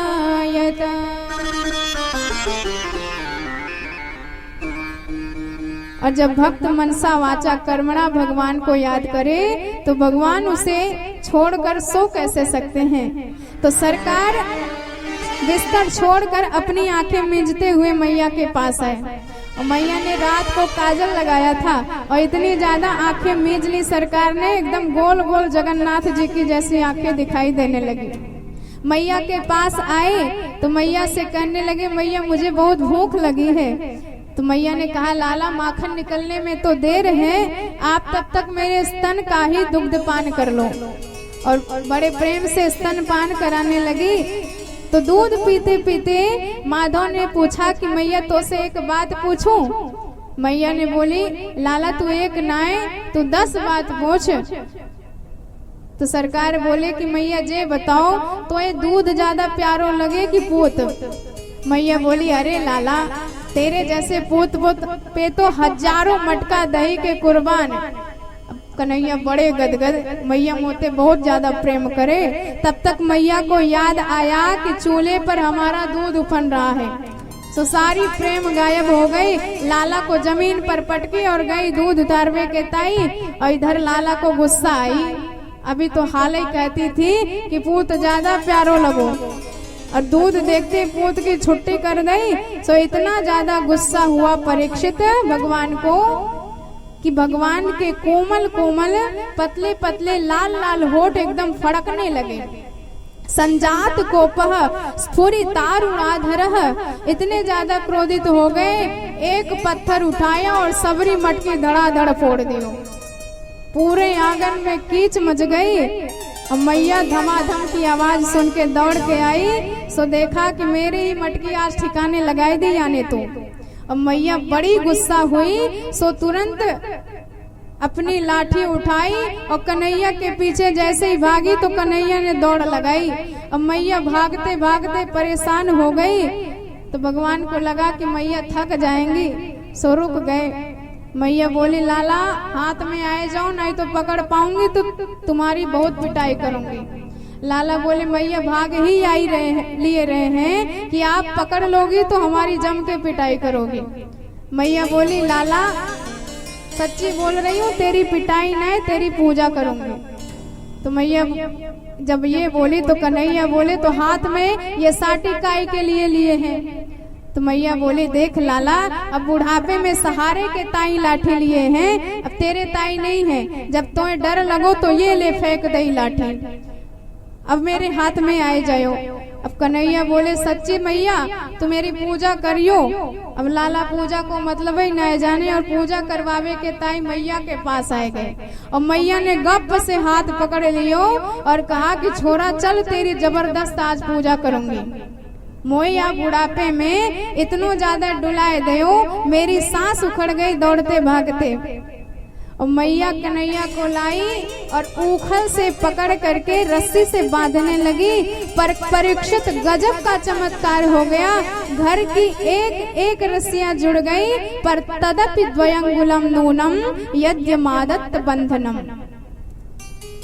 2 अंगुल की कमी हमेशा रह जाती है। और ये कमी क्या है? ये कमी है, एक तो भक्त का कर्म और दूसरा भगवान की कृपा। यदि भक्त कर्म नहीं कर रहा है पर उधर से सरकार कृपा कर रहे हैं, तब भी काम आपका आधा ही पूरा होगा। और इधर आप कर्म कर रहे हैं पर भगवान की कृपा ही नहीं हो रही है, तब भी काम पूरा नहीं हो सकता। पर यदि आप कर्म भी पूरा करें और उधर से भगवान की कृपा भी हो जाए तो आपका काम 100% पूर्ण हो जाता है। तो इधर यशोदा जी बड़ा परिश्रम करती हैं भगवान को बांधने का, और इतना ज्यादा परिश्रम कर रही हैं कि उनके बाल बिखर गए, उनके कपड़े अस्त व्यस्त हो गए और पसीने की बूंदें झलकने लगी। और भगवान ने देखा कि मैया बहुत ज्यादा थक गई हैं। दृष्ट्वा परिश्रमम कृष्णम कृपयासीत स्वबंदने। जब भगवान ने देखा कि मेरा भक्त परेशान हो गया है तो भगवान अपनी कृपा से स्वयं ही बंध गए। तो भगवान की कृपा के हिसाब से जो चलता है तो वह हमेशा अपने परम लक्ष्य तक पहुंच जाता है। और इधर यशोदा मैया लाला को बांध दी और अपने काम करने लगी। तो भगवान ने सोचा कि हमको अभी 2 जन का उद्धार भी करना है। तो लाला उस उखल को घसीटते हुए चले और नंद बाबा के आंगन के पास 2 वृक्ष यमल अर्जुन खड़े थे, और दोनों वृक्षों के मध्य में से भगवान ने ओखली फंसाई और इतनी जोर से धक्का दिया कि दोनों वृक्ष धड़ाम से गिर पड़े। और उनमें से 2 दिव्य पुरुष प्रकट हुए जो कुबेर के पुत्र थे, नलकूबर और मणिग्रीव, जिन्होंने नारद जी का अपमान कर दिया था, उन्हें प्रणाम नहीं किया था। तो नारद जी ने श्राप दे दिया था कि किसी संत महात्मा को देखकर भी वृक्ष की तरह जड़ होके खड़े रहते हो तो मैं तुम्हें श्राप देता हूँ कि जड़ योनि वृक्ष ही बन जाओगे। तो जब नारद जी के चरणों में प्रणाम किया तो नारद जी ने प्रसन्न होकर आशीर्वाद दिया कि तुम्हारा उद्धार साक्षात भगवान करने आएंगे। तो नारद जी की प्रशंसा करने लगे कि धन्य है, यदि संत अनुग्रह करे तो बात ही क्या, यदि शाप दे दे तब भी भगवान प्राप्त हो जाते हैं। तो इनका अनुग्रह करना और शाप देना दोनों ही भगवत प्राप्ति में सहायक होता है। शापो में अनुग्रहायैव कृतस्ते करुणात्मभिः। तो आज संत का शाप ही मेरे लिए फलदायी हो गया कि आपका दर्शन हो गया। अब तो प्रभु इतनी ही कृपा करना कि मैं आपकी निरंतर भक्ति करता रहूं। वाणी गुणानुकथय श्रवणो कथाया हस्तौ च कर्म सुमनस्तव पादयोर्नः स्मृत्या चराचर गुरुं निवास जगत् प्रणामो दृष्टे सतां दर्शने स्तु भवतनूना।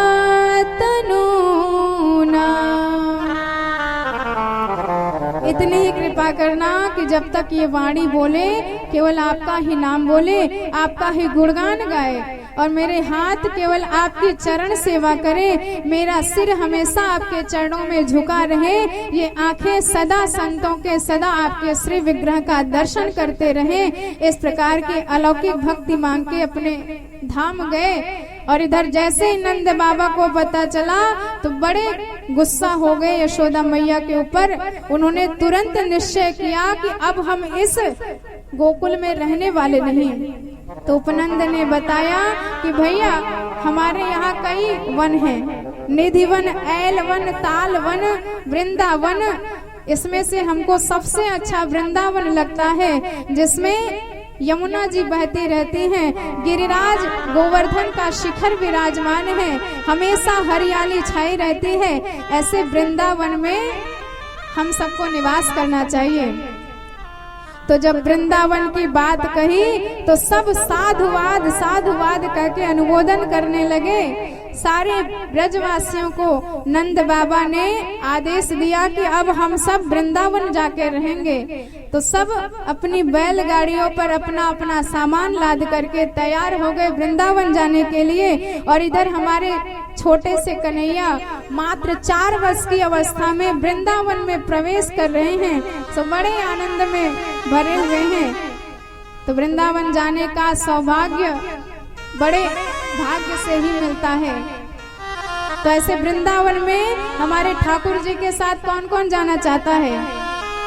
सब जाना चाहेंगे। तो बड़े भाव से हाथ उठा के सरकार की जय जयकार करते हुए, राधे रानी की जय जयकार करते हुए हम सब अपने मन से कन्हैया जी के साथ वृंदावन जाएंगे। बोल वृंदावन धाम की। चलो जी श्री वृंदावन धाम,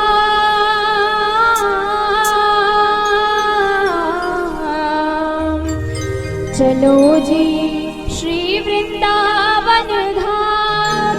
रटे जा राधे जो को नाम, जपे जा कृष्ण मुरारी, ओढ़ के कांबल प्यारे। हाथ पे जा कृष्ण मुरारी, ओढ़ के कांबल प्यारे। चलो जी श्री वृंदावन धाम, चलो जी श्री वृंदावन धाम। रटे जा राधे जो को नाम, जपे जा कृष्ण मुरारी, ओढ़ के कांबल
जपे जा कृष्ण मुरारी ओढ़ के कांवल प्यारे जपे जा कृष्ण मुरारी ओढ़ के कांवल प्यारे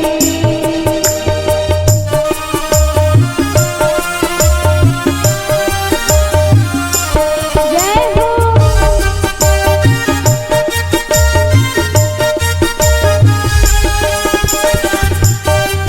दोनों हाथ उठाते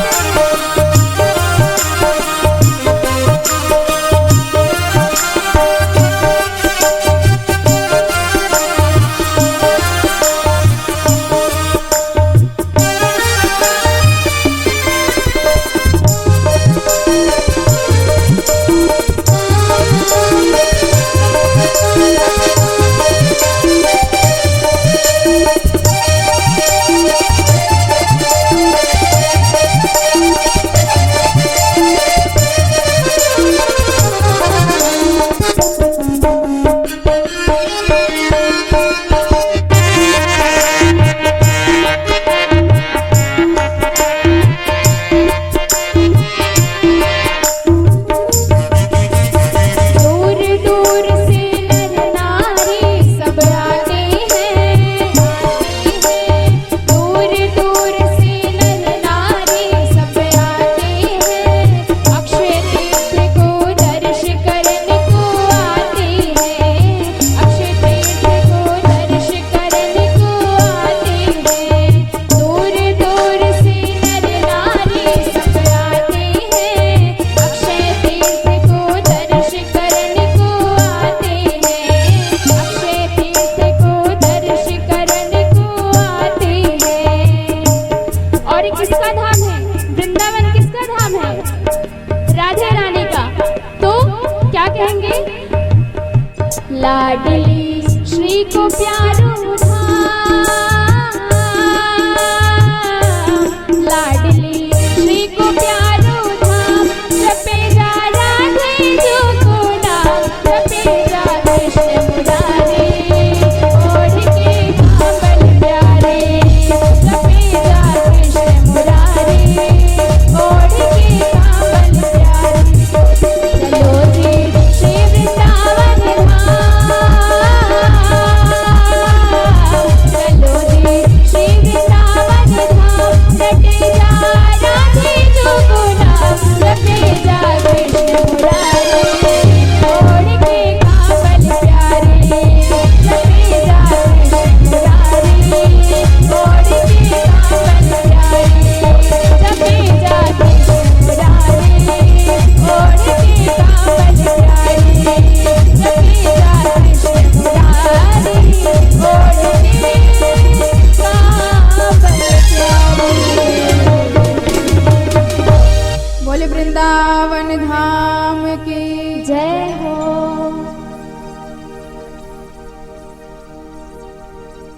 वनं वृंदावनं नाम पशव्यां नवकाननं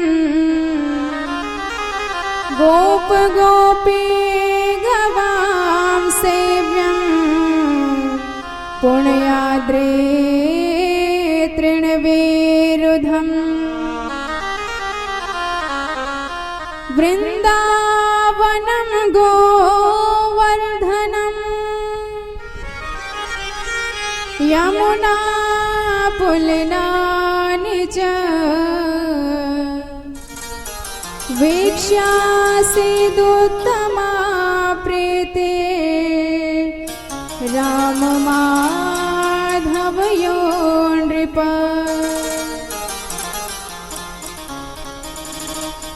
तो ये वृंदावन धाम जहाँ गोवर्धन नाथ विराजमान है, जहाँ पर यमुना मैया की करुणामयी धारा अविरल प्रवाहित हो रही है, जहाँ के कण कण में क्षण क्षण से श्री राधे रानी की झलक आती है, श्री राधे रानी की झलक आती है, उनका आभास होता है। ऐसे दिव्य श्री वृंदावन धाम में भगवान अपने परिकर के साथ जा रहे हैं और ये ऐसा सच्चिदानंद रूप धाम है कि जिसने इस धाम में प्रवेश कर लिया, चाहे वह छोटा सा छोटा मच्छर ही क्यों ना हो, वह भी परम पद का अधिकारी बन जाता है। इतना दिव्य प्रभाव है इस वृंदावन धाम का।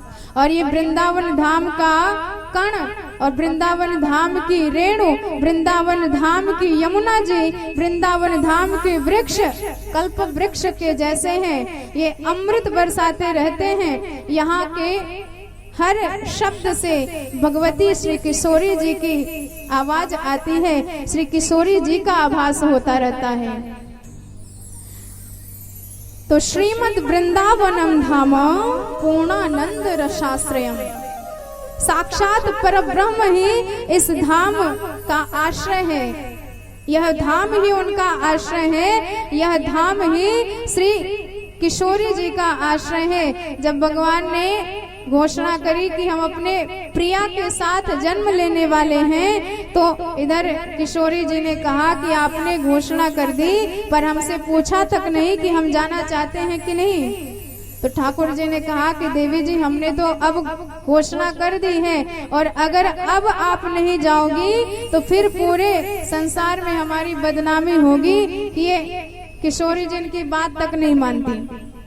तो किशोरी जी ने कहा आपकी बात मान लूंगी, लेकिन मैं तभी जाऊंगी जब गोलोक से वृंदावन धाम धरा धाम पे आएगा और विरजा नदी यमुना जी के रूप में प्रवाहित होंगी। गिरिराज गोवर्धन नाथ जब धरा धाम पे आएंगे तभी मैं यहाँ इस धरा धाम पे अवतार लेने के लिए तैयार होंगी। तो ठाकुर जी की विशेष कृपा से और किशोरी जी के विशेष आग्रह से यह दिव्य धाम यहाँ धरातल पर आया है, और प्रलय काल में भी यह कभी नष्ट नहीं होता है। सारे तीर्थ प्रयागराज को कर देने जाते हैं, पर यह छोटा सा वृंदावन नहीं जाता। तो तीर्थराज प्रयाग भगवान से शिकायत करते हैं कि सब तीर्थ हमें कर देते हैं, पर यह छोटा सा वृंदावन नहीं देता है। तो इस पर भगवान हंस के कहने लगे कि बेटा हमने तुझे तीर्थों का राजा बनाया है, अपने घर का राजा नहीं बनाया है। वृंदावन तो हमारा घर है, हमारा निवास स्थान है। पूर्णानंद रसाश्रयम भूमिश्चिंतामणिस्तोयम अमृतम रसपूरितम। यहाँ के जो भी जल हैं सब अमृत के जैसे अनुपमेय है, अतुलनीय है। प्रेम की पिपास देख देख निज प्रेमियों के, प्रेम का समुद्र सीमा तोड़ के बहाया है। भावुक रसीले जन निराश ना होंगे अब, कामना के पूर्ति हेतु कल्पतरु लगाया है। भारत का भूषण तिलक तीनों लोक का भक्तों के वास है तो श्री वृंदावन बनाया है। ये तो भक्तों का निवास स्थान है, भक्तों का परम पद है, भक्तों का परम लक्ष्य परम धाम है। तो ऐसे वृंदावन में सरकार ने सोचा कि हम भी गैया चराने जाएंगे, पर मैया ने मना कर दी कि लाला भोजन करके तो मुंह धोवे आयो ना, और तू गैया चराएगो। लाला मुंह निकाल के बैठ गए। तो मैया ने कही गैया बाद में चराइयो, पहले छोटे छोटे बछड़ान ने चरावो सीख लो। तो कन्हैया छोटे छोटे बछड़े चराने लगे, और एक दिन उसी बछड़े में कंस का भेजा हुआ वत्सासुर नाम का दैत्य मिल गया। तो भगवान ने पहचान कर उसका भी उद्धार कर दिया। तो इसमें शंका होती है, भगवान आए हैं धर्म की रक्षा के लिए, और वत्स तो साक्षात धर्म स्वरूप कहा जाता है। तो भगवान यही संदेश देते हैं कि हमारा कर्तव्य है धर्म की रक्षा करना, पर यदि उसी धर्म का चोला पहनकर कोई आतंकवादी घुस जाए तो आपका यह भी परम कर्तव्य है कि उसे पहचान कर उसे समूल नष्ट कर देना चाहिए। इससे राष्ट्र का हित होता है, सनातन धर्म का हित होता है। तो एक दिन ग्वाल बालों के साथ खेल रहे थे, सो बकासुर आया तो भगवान ने उसका भी उद्धार कर दिया। फिर एक दिन अघासुर विशाल अजगर का स्वरूप बना करके आया और अपनी जिह्वा को जमीन से सटा करके दूसरे भाग को उठा करके सांस रोक के प्राणायाम चढ़ा के बैठ गया। अब देखने में तो ऐसा लग रहा था कि जैसे कोई विशाल गुफा हो। अब कन्हैया के सखा कन्हैया के साथ लुका छिपी का खेल खेल रहे थे और इधर ग्वाल बालों ने जब छुपने के लिए स्थान देखना प्रारंभ किया तो अघासुर दिखाई दिया। तो सब कहने लगे भैया इतने दिना हो गए या वृंदावन में घूमते, पर ये गुफा तो पहली बार देखा है हमने। और कलाकारन की का कहो भैया, एकदम ऐसी गुफा जीवंत बनाए दई मानो कछु सर्प हमें ही खाएवे को के ताई बैठो हुए। तो एक ने कहा कि भैया हमने सुना है वृंदावन की गुफाओं में महात्मन के वास होए, तो चलो हम सब महात्मन को भी दर्शन कर लेंगे। अब सबरे अघासुर के मुख में प्रवेश करने लगे और इधर जैसे ही जिह्वा पर पैर रखे सो एकदम नरम नरम लगी। तो सब कहने लगे भैया वृंदावन के महात्मन को गजब को ठाट है। अरे सड़क देख ऐसी जोरदार बना रखी है जैसे गद्दा बिछाए रखो है, तो भीतर क्या व्यवस्था होएगी। और सब चल दिए भीतर और आगे बढ़े तो देखा कि वाकई सफेद सफेद दांत दिखाई दे रहे थे। तो एक ने कहा भैया ये सफेद सफेद खूंटा क्यों ठोक रखो है। तब तक एक ने कहा मुझे लगता है महात्मन को नियम होएगो कि जो भी बाहर से आए वो अपने सबरे सामान या खूंटा से टांग कर भीतर जावे। सो भैया जाके पास जो होए सो अपनो सामान यहाँ टांग दो। अब सब टांग के भीतर गए तो जो अघासुर अब तक प्राणायाम चढ़ाए खड़ा था अब धीरे धीरे अपनी सांस छोड़ने लगा। अब जब सांस छूटी तो गरम गरम दुर्गंध पूर्ण वायु आई। तो सबने नाक सिकोड़ के कही क्यों रे ये दुर्गंध पूर्ण वायु कहाँ से आ रही है। तो एक ने कहा अब महात्मन तो अपने ध्यान में व्यस्त होंगे, अपनी सुधय नहीं रही होगी, सो कोई जीव हड़बड़ाए के यहाँ में मर गए होएगो। तो चल अपन महात्मन को दर्शनों कर लेंगे और साफ सफाई भी करे आवेंगे। सो अपने आप ही प्रश्न प्रकट करते हैं और खुद ही उत्तर दे देते हैं। और इधर जब प्रवेश कर चुके भगवान खूब चिल्लाए कि ये असली नहीं है, पर किसी ने भगवान की आवाज पर ध्यान नहीं दिया। पर भगवान कहते हैं जो मेरा प्रपन्न भक्त होता है यदि वह पाप के स्वरूप को पहचाने बिना पाप में प्रवेश कर जाता है तो मैं नारायण मेरी यह प्रतिज्ञा है कि मैं पाप का पेट फाड़ कर भी अपने भक्त को सुरक्षित निकाल के लाता हूँ। अभयम सर्वभूतेभ्यो ददाम्येतद् व्रतम मम, ये मेरा परम प्रतिज्ञा है। देखिए यदि आपके अंदर आपका बल हो तो आप थक भी जाओगे, आपका कार्य भी कभी पूर्ण नहीं होगा। पर यदि भगवान की कृपा का बल हो तो त्रैलोक्य में ऐसा कोई नहीं जो आपको रोक सके और आपके कार्य में बाधक बन सके। तो ग्वाल वालों के ऊपर तो सरकार की विशेष कृपा है। तो भगवान अपने भक्त की रक्षा के लिए दौड़ के गए और उसके मुख में प्रवेश कर गए। अब जैसे ही कन्हैया मुख में आए सो उसने तुरंत मुख अपना बंद किया।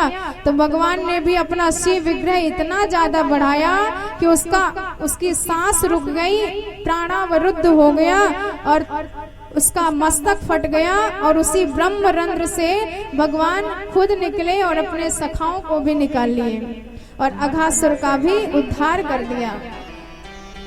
तो जब अघासुर का उद्धार हो गया सब ब्रजवासी बाहर निकले, यमुना जी के तट पे आए तो सबने कहा कि कन्हैया बड़ी जोर की भूख लगी है। तो भगवान ने कहा कि अपने अपने जो सामान जो कलेवा तुमने पहले से ही यहाँ पेड़ पर टांग रखा था वही उतारो, वही मिलकर खाएंगे। तो सब गैया छोड़ दिए चरने के लिए बछड़े इत्यादि को और अपने अपने कलेवा निकाले और सब गोल मंडली बना के बैठ गए भोजन करवे के ताई।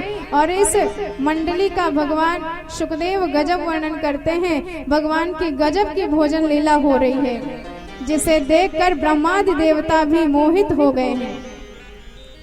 विभ्रद वेणु जठर पटयो श्रृंगवेत्रं च कक्षो वाम पाणी मसृण कवलो तत्फलान्यंगलेषु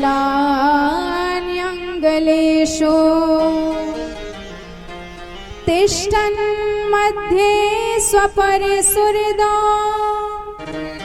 हासयन् नर्मभे स्वे स्वर्गे लोके मिषति बुभुजे यज्ञ भुग बालकेले। अब भगवान सबसे पूछ रहे हैं कि भैया तू का लायो है। सब अपनी अपनी पोटली खोलो और सब अपनी अपनी पोटली खोलते हैं। कुछ तो पत्ते में खा रहे हैं, पर हमारे ठाकुर जी करपात्री बने, हाथ में ही दही और चावल का भोग तैयार कर रखा है और अंगुलियों के बीच बीच में सरकार ने खट्टे मीठे अचार लगा रखे हैं। किसी में नींबू का, किसी में आंवले का, किसी में आम का, और खट्टे मीठे अचार के साथ सरकार दही भात का भोग लगा रहे हैं। और कभी भोजन करते करते एक दूसरे के ऊपर हंस भी लेते हैं, कभी झूठा मीठा भी खा लेते हैं। और ऐसी भोजन लीला देखी तो ब्रह्मा जी देख देख के परेशान हो गए कि भैया ये कहाँ से भगवान हो गए। अरे भगवान तो परम शांत होता है, योगियों को भी परम अगम्य होता है, पर देखो ये तो कितना चंचल है। भोजन करने का नियम होता है, भोजन करने के लिए आसन पे बैठा जाता है और नियम पूर्वक भोजन शांत रहकर किया जाता है। पर यहाँ तो गप से आए, आसन का कोई काम नहीं, यमुना जी के तट पे बैठे हैं और झूठा मीठा सब बराबर किए हुए हैं, एक दूसरे से छीन के पा रहे हैं और एक दूसरे पे हंस रहे हैं। ये भगवान हो ही नहीं सकते। ब्रह्मा जी भी पागल हो गए। तो उन्होंने कहा कि चलो इनकी परीक्षा लेते हैं। और इधर भगवान भोजन कर रहे थे, उधर उनकी बछड़ों को चुरा लिया और ब्रह्मलोक में छिपा दिया। और इधर एक ने कहा कि लाला भोजन ही करेगो कि अपने बछड़ा ने भी ध्यान देगो। तो लाला बोले तुम सब भोजन करो, मैं अभी देख के आता हूँ। और लाला जैसे गए, इधर ब्रह्मा जी ने सारे ग्वाल बालों को उठा लिया और ब्रह्मलोक में छिपा दिया। और इधर सरकार ने देखा कि उधर से बछड़े गायब, इधर से ग्वाल बाल गायब। ध्यान लगाया तो ब्रह्मा जी की करतूत समझ में आ गई।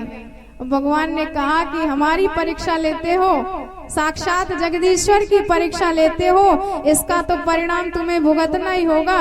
तो भगवान ने भी अपनी माया फैलाई, जितने बछड़े ग्वाल बाल चुराए थे सरकार ने अपने ही स्वरूप का विस्तार कर दिया। उतने ग्वाल बाल, उतने बछड़े, उतने लाठी, उतने डंडे, उतने वस्त्र वस्त्रादि आभूषण इत्यादि बन गए। यावद वत्स पवत्स काल्पकवपुर यावत् करान्यादिकम् यावद्यष्टि विषाण वेणुदल सिंह यावद्विभूषाम्बरम्।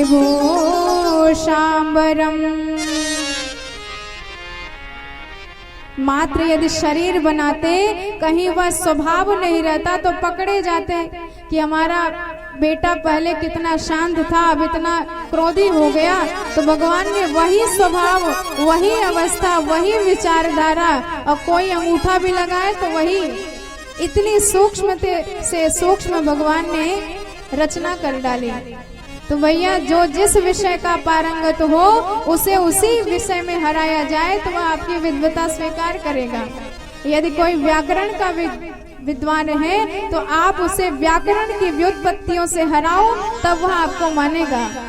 और भगवान ब्रह्मा जी सृष्टि करने के विशेषज्ञ हैं, तो सरकार ने नई सृष्टि करके दिखा दी और ब्रह्मा जी के भी दिमाग को परम चक्रित कर दिया। ब्रह्मा जी भी बेचारे मोहित हो गए भगवान की इस लीला को देख देख करके।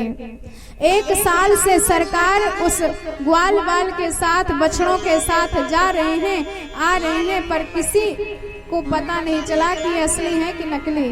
ब्रह्मा जी ने आके देखा तो जो ऊपर सो रहे थे वही नीचे दिखाई दिए। जान गए कि हमने जगदीश्वर की परीक्षा ली है।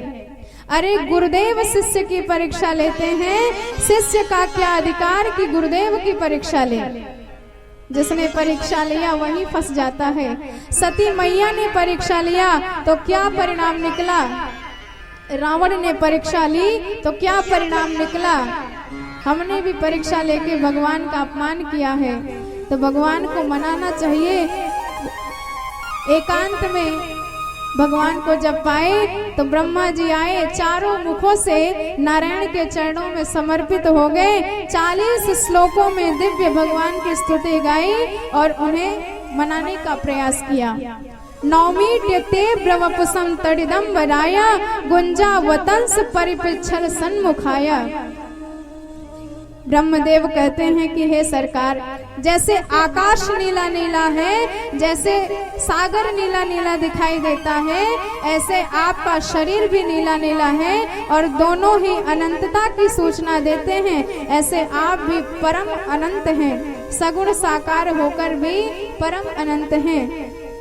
एक भाव तो बड़ी सुंदर ब्रह्मा जी ने बताई कि प्रभु, माता के पेट में जब बच्चा रहता है तो वह बच्चा कभी कभी लात चला देता है, तो माँ को तो कष्ट होता है, पर क्या ये बताओ कि माता उसका बुरा मानती है? कभी नहीं मानती। तो समस्त ब्रह्मांड आपके पेट का बच्चा है, समस्त ब्रह्मांड आपके उदर में समाया हुआ है। तो मैं भी ब्रह्मा भी तो आपका बच्चा ही हुआ, आपके पेट का बच्चा हुआ, इसलिए मुझसे भी कुछ गलती हो गई तो सरकार मेरी भूल समझकर उसे क्षमा कर दीजिए। उत्क्षेपणम गर्भगतस्य पादयो किम कल्पिते मातुर्धोक्ष जाग से। जब भगवान फिर भी नहीं माने तो ब्रह्मा जी ने सोचा, लगता है ये अपनी स्तुति से नहीं मानेंगे, तो यदि माता नाराज हो जाए तो आप उसके बच्चों को बढ़िया बढ़िया खिलौने ला कर दो, और यदि वह बच्चा खेलने लग जाता है तो उसकी खुशी देखकर माता भी अपने आप खुशी हो जाती है। तो ब्रह्मा जी ने सोचा कि शायद अपनी स्तुति से नहीं प्रसन्न होंगे, तो चलो हम ब्रजवासियों की स्तुति करते हैं, क्योंकि ब्रजवासी भगवान के लिए प्राणों के समान प्रिय हैं। तो ब्रजवासियों की स्तुति करते हैं कि धन्य है ये ब्रजवासी, जिनके घर साक्षात जगन नायक, अनेकानेक ब्रह्मांडों का नायक बच्चा बन के क्रीड़ा कर रहा है। अहो भाग्यम नंद गोपाभिनंदिता, यन्मित्रः परमानंद पूर्ण ब्रह्म सनातनम।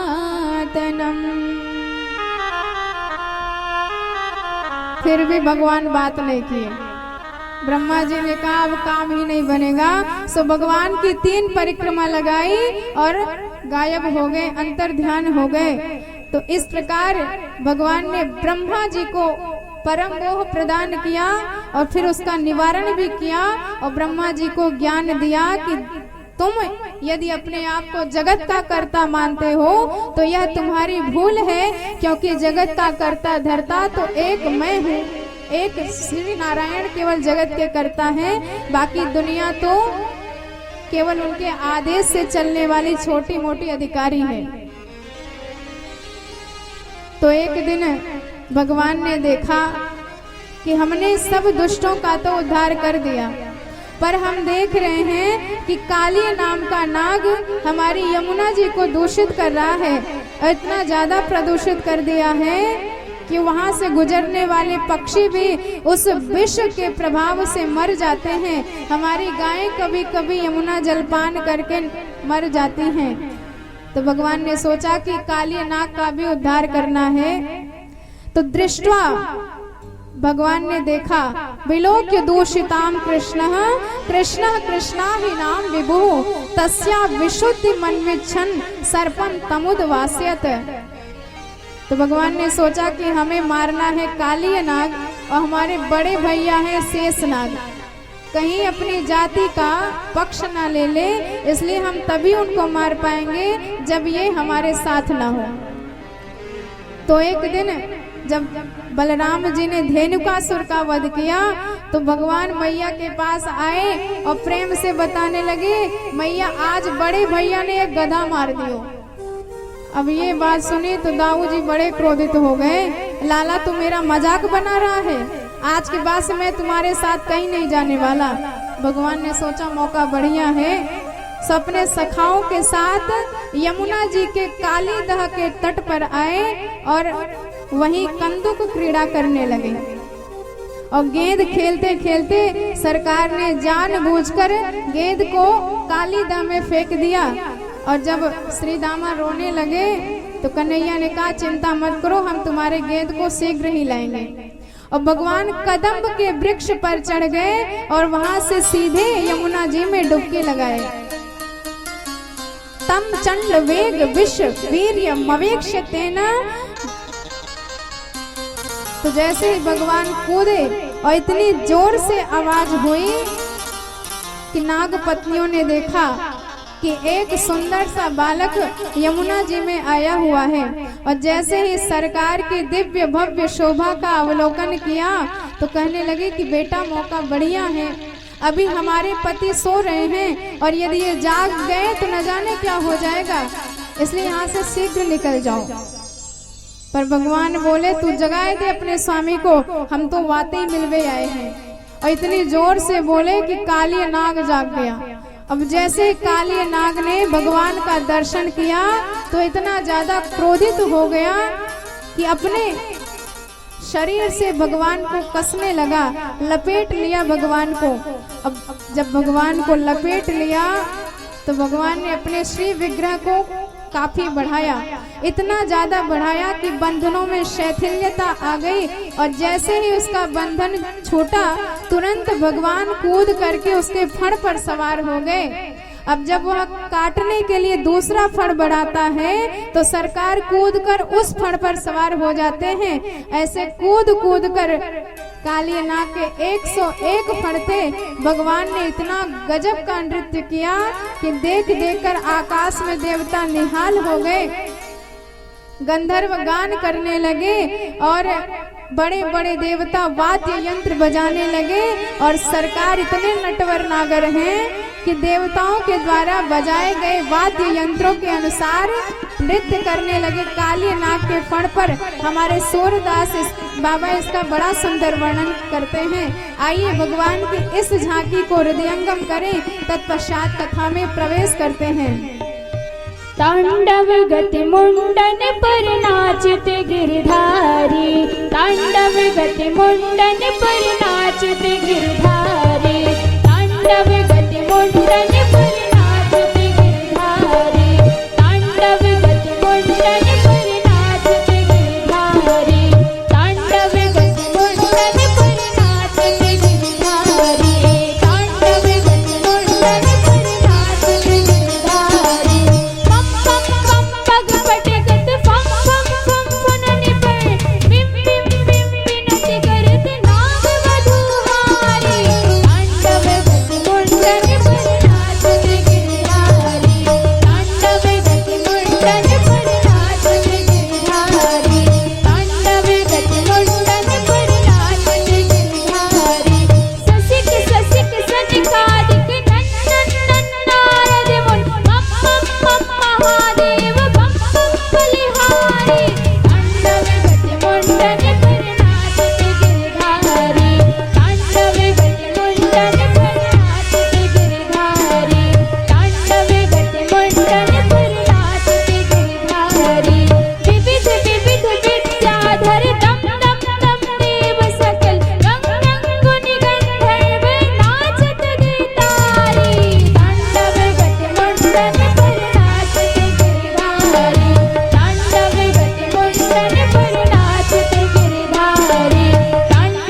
भगवान ने एक एक फन पर कूद कर इतना दिव्य नृत्य किया कि काली नाग के 101 फन रक्त रंजित हो गए।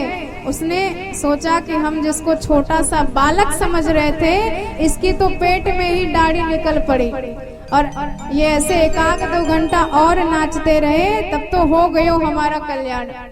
तो अब जब भगवान की भगवत्ता समझ में आई तो काली नाग भगवान को मन ही मन प्रणाम करने लगा। तच्चित्र तांडव विरुग्ण फड़ाति पत्रो रक्तम मुखे रुर्वमन नृप भग्न गात्रम स्मृत्या चराचर गुरुम पुरुषम पुराणम नारायणम तमरणम मनसा जगाम। भगवान के चरणों में प्रणाम करने लगा कि हे प्रभु, मेरे समस्त गलतियों को, मेरे समस्त अपराधों को क्षमा करिए। और इधर नागपत्नियों ने जब भगवान की ऐसी लीला को देखा तो उन्होंने सोचा कि अब येन केन प्रकारेण अपने पतिदेव के प्राणों की रक्षा करनी होगी। तो भगवान के चरणों में ही समर्पित हो गई कि हे प्रभु, आपकी तो क्रोध में भी भक्तों पर कृपा ही दिखाई देती है। आप क्रोध करते दिखाई देते हो, पर परिणाम में वह हमेशा फलदायी, पुण्यदायी और दिव्य पददायी होती है। न्यायो हि दंड कृत किल्बिषेऽस्मिन् तवावतार खलने गृहाय रिपो सुतानामपि तुल्य दृष्टे धर्षे दमं फलमेवानुशंसः।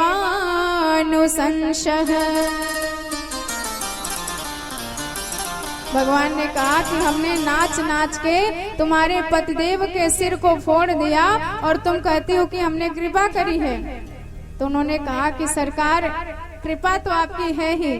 अरे, जिन पद की याचना ब्रह्मादिक देवता करते हैं, बलि ने अपना त्रैलोक्य दान कर दिया, पर आपने केवल एक चरण उनके शीश पर रखा।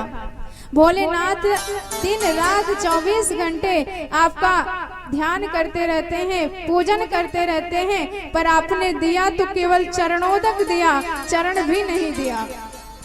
पर हमारे स्वामी को ना यज्ञ करना पड़ा, ना तप करना पड़ा, ना दान करना पड़ा, ना ध्यान करना पड़ा, लेकिन आपने दोनों चरण कमल हमारे स्वामी के सिर पर रख दिए। तो ये आपकी कृपा नहीं तो और क्या है। हम पग पग पर दुनिया में विश्वास करते रहते हैं सब पर, लेकिन जब भगवान पर विश्वास करने की बात आती है, उसी समय हमारी कुतर्कनी बुद्धि ऐसी कैंची चलाती है कुतर्क की, सारा विश्वास नष्ट हो जाता है। मान लो आप नाई की दुकान पे बैठे हैं और अपना गर्दन सीधे किए बैठे हैं और उससे कह दिया कि हमारी दाढ़ी फटाफट बना दो, और वो पैना सा उस्तरा लेके आपके गर्दन पर घुमा रहा है, और आपको विश्वास है कि हमारी दाढ़ी बनाएगा, गला नहीं। ऐसा विश्वास उस नाई की दुकान पर, नाई पर है, पर भगवान पर ही हमारा विश्वास नहीं होता। किसी की भी गाड़ी में बैठ के आप कहीं भी चले जाते हो, पता बता दिया कि यहाँ हमको जाना है, और बड़े विश्वास से बैठे हो सकता है वह आपको मार ही डाले, आपके सामान का ही हरण कर ले, लेकिन विश्वास है। पर भगवान पर ही हमारा विश्वास नहीं रहता। इसलिए भगवान यदि क्रोध करते भी दिखाई देते हैं तो समझ लेना कि परिणाम में सुखद ही होगा, अच्छा ही होगा, क्योंकि भगवान हमेशा कृपा किया करते हैं, कर्मों का फल देते रहते हैं। यदि आप उनकी शरण में रहेंगे तो आपके जो जघन्य कर्म हैं, भगवान उनको सूक्ष्म कर्म बना करके थोड़ी सी सजा देंगे, लेकिन सजा तो भुगतना ही पड़ेगा। अवश्यमेव भोक्तव्यम कृत कर्म शुभाशुभि। जो बहुत ज्यादा होता है वह छोटा हो जाता है यदि भगवान की कृपा हो जाए तब। तो इधर सोच रही हैं कि येन केन प्रकारेण पति के प्राणों की रक्षा हो। तो उन्होंने कहा कि सरकार, हम आपसे वरदान में कुछ नहीं चाहते, ना हमें स्वर्ग का पद चाहिए, ना हमें पाताल का राज्य चाहिए, ना हमें चक्रवर्ती पद चाहिए। तो चाहिए क्या? यत पात पंकज रजः समवाप्य विश्वम् ब्रह्मा सृजत्योदिनं च बिभर्ति विष्णुः वांछन्ति तत्पाद रजः प्रपन्ना। हम तो वही आपके चरण कमलों की धूल चाहते हैं। तो भगवान समझ गए देवियां बड़ी चतुर हैं, क्योंकि यदि कोई गंगा जी में बैठा हो और आप उससे कहें कि हम आपके चरणों की धूल चाहते हैं, तो पहले उसको गंगा जी से बाहर आना पड़ेगा, और गंगा जी से बाहर जब वह जमीन पर चलेगा तब जाके उसके चरण की धूल आप पाएंगे। तो भगवान समझ गए कि ये हमें अपने पति के सिर से नीचे उतारना चाहती हैं। तो भगवान नीचे उतर गए और इधर काली नाग फिर अकड़ के खड़ा हो गया। भगवान ने कहा, देख लो देवी जी, एक तरफ आप इसके प्राणों की भिक्षा मांग रही हो, एक तरफ आप इसके प्राणों की भिक्षा मांग रही हो और दूसरी तरफ ये अकड़ दिखा रहा है। तो नाग पत्नियों ने कहा कि सरकार जल्दी से माथा झुकाओ, नहीं तो यदि ये नाराज हो गए और फिर से कहीं ठुमका चलाना प्रारंभ कर दिए तो फिर लेने के देने पड़ जाएंगे। तो उसने कहा कि सरकार, हर अपराधी को यह छूट होती है कि वह अपने पक्ष भी आपके सामने रख सके। तो भगवान ने कहा कि क्या कहना चाहते हो? तो काली नाग कहता है कि प्रभु, पहले मेरे प्रश्नों का उत्तर आप दे। भवान ही कारणं तत्र सर्वज्ञ जगदीश्वरो अनुग्रहं निग्रहं वा मन्यसे तद्विदेहिने वयं खला सहोत्पन्या ताम सा दीर्घमन्यवः स्वभावो दुस्त्यजो नाथ लोका नाम यद संग्रह। काली पूछता है, सरकार ये बताओ ब्रह्मांड किसने बनाया? भगवान बोले, हमने। अच्छा ये बताओ सर्पों की रचना किसने करी? भगवान बोले, हमने। अच्छा ये बताओ सर्पों के अंदर मुख में विष किसने भरा? भगवान बोले, हमने। अच्छा ये बताओ सर्पों को जन्मजात तामसी क्रोधी स्वभाव किसने दिया? भगवान बोले, हमने। तो काली नाग मुस्कुरा कर बोला, सरकार हो गया फैसला। तन मन धन सुख जीवन सब कुछ है तेरा स्वामी, सब कुछ है तेरा, तेरा तुझको अर्पण प्रभु का, प्रभु को समर्पण क्या लागे मेरा। ओम जय जगदीश हरे। तो प्रभु जो आपने हमको दिया, हमने वापस में आपको वही दे दिया, तो फिर इसमें हमारा अपराध कहाँ से सिद्ध कर दिया आपने? तो जब इस प्रकार का तर्क दिया तो भगवान बड़े प्रसन्न हुए। उन्होंने कहा कि हमने तुम्हारे लिए एक विशेष स्थान बनाया है, रमणक द्वीप। तो जब तुम्हारा घर हमने निश्चित कर दिया तो तुम अपना घर छोड़ करके यहाँ गंदगी फैलाने क्यों आए? तो काली बोला, सरकार इसका भी कारण आपका वाहन गरुड़ है, क्योंकि गरुड़ रमणक द्वीप आता था और सब सर्पों को मार के खा जाता था। पर यहाँ सौभरी मुनि का श्राप लगा है उसे कि अत्र प्रविश्य गरुणो यदि मत्स्यान सखादति सद्यः प्राणैर्वियोज्येत सत्यम एतत् ब्रवीम्यहम्। यदि यहाँ गरुड़ आएगा तो वह तुरंत नष्ट हो जाएगा, तो इसलिए हम यहाँ निश्चिंत होके रहते हैं। तो भगवान ने कहा यदि ये बात है तो आज के बाद से गरुड़ तुम्हारी ओर कभी आंख उठा के नहीं देखेगा, क्योंकि हमने नाच नाच के तुम्हारे सिर पर अपने चरणों के मोहर बना दिए हैं। अब गरुड़ की मजाल नहीं जो तुम्हारी ओर नजर उठा के देख ले, क्योंकि पहले तो फालतू था, अब मेरा पालतू हो गया है। तो पालतू और फालतू कुत्ते में बड़ा अंतर होता है। अब जो पालतू होता है, जितना बड़ा उसका मालिक उतना बड़ा उस कुत्ते का ठाठ भी होता है। पर फालतू कुत्ते बेचारे जूठी पत्तल खाते रहते हैं, फिर भी आते जाते कोई ना कोई 2-4 डंडा मसक ही देता है। तो जब इस प्रकार का वरदान दिया काली नाग को, तो बड़ा प्रसन्न हो गया काली नाग और भगवान को अपने शीश पर पुनः धारण किया और यमुना जी से बाहर निकला। देख देख कर मैया एकदम चीखने लगी। तो भगवान ने कहा कि मैया डरो मत, ये तो मेरो चेलो बन गयो है, अभी हाल ही में याकू अपने नाम की कंठी दई है। तो मैया भी गड़ी गदगद हो गई कि लाला तेरी लीला तू ही जान। और इधर भगवदेच्छा से रात्रि के वक्त ही वन में भीषण आग लग गई, पर भगवान ने भक्त की रक्षा के लिए समस्त अग्नि का पान कर लिया। और जब समय व्यतीत होने लगा तो अब शरत ऋतु आ गई, जिसमें इतना भव्य दिव्य समय वातावरण हो गया कि सरोवरों में कमल खिलने लगे, चारों तरफ हरियाली दिखाई देने लगी। ऐसे दिव्य वातावरण में भगवान का मन परम आनंदित हो गया। भगवान ने गदगद होके अपनी वेणु में दिव्य स्वर छेड़ दिया, जिसे सुनकर त्रैलोक्य उस तान से मोहित हो गया। वह वेणु की ध्वनि जिसके कई कान, वही भूल गया अपना समस्त भान। भगवान की वेणु में यह वैशिष्ट्य है। बरहा पीडम नटवर वपुः कर्णयो कर्णिकार।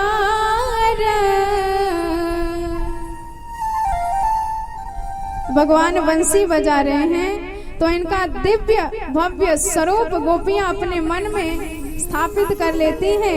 यह छवि उनके मन में बस जाती है कि कैसे सरकार वेणु का नादन कर रहे हैं।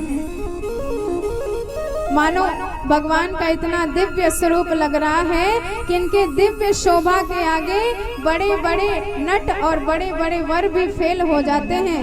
और गोपियां कहती हैं कि सरकार ये बंसी आप कभी भी मत बजा दिया करो, क्योंकि आपकी बंसी में यह वैशिष्ट्य है कि जैसे ही बंसी की ध्वनि कान में आती है तो सारे गुण विनिमय हो जाते हैं।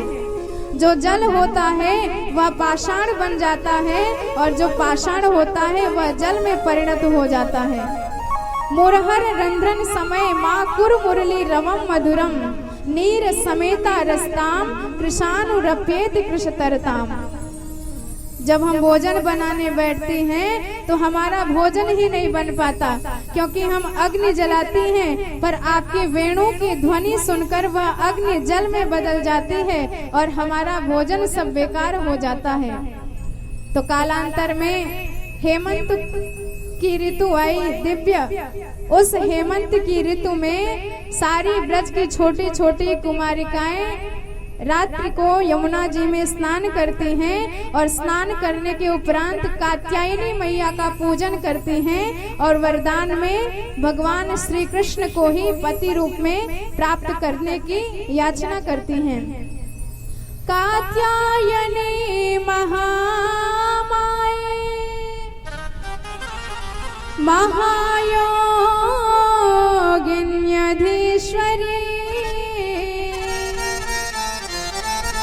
नंद गोप सुतम देवी पति में कुरुते नमः।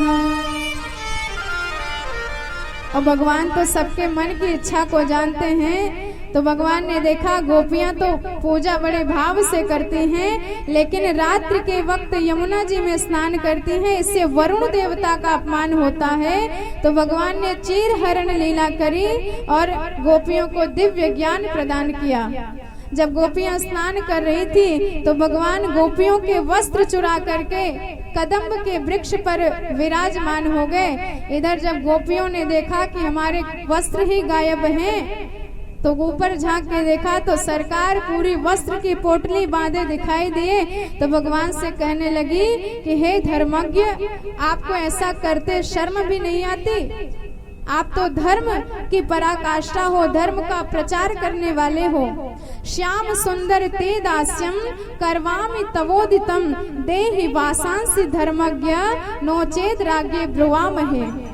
तो भगवान ने समझाया कि तुम्हारी यही भूल है, हम सर्वत्र कण कण में व्याप्त हैं, इसलिए कण कण में हमारा दर्शन करो।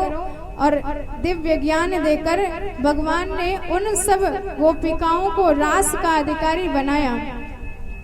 और इसी क्रम में जब दीपावली का भव्य दिन आया, तो दीपावली के दिन प्रतिवर्ष व्रज प्रदेश में वृंदावन में इंद्र देवता की पूजा हुआ करती थी।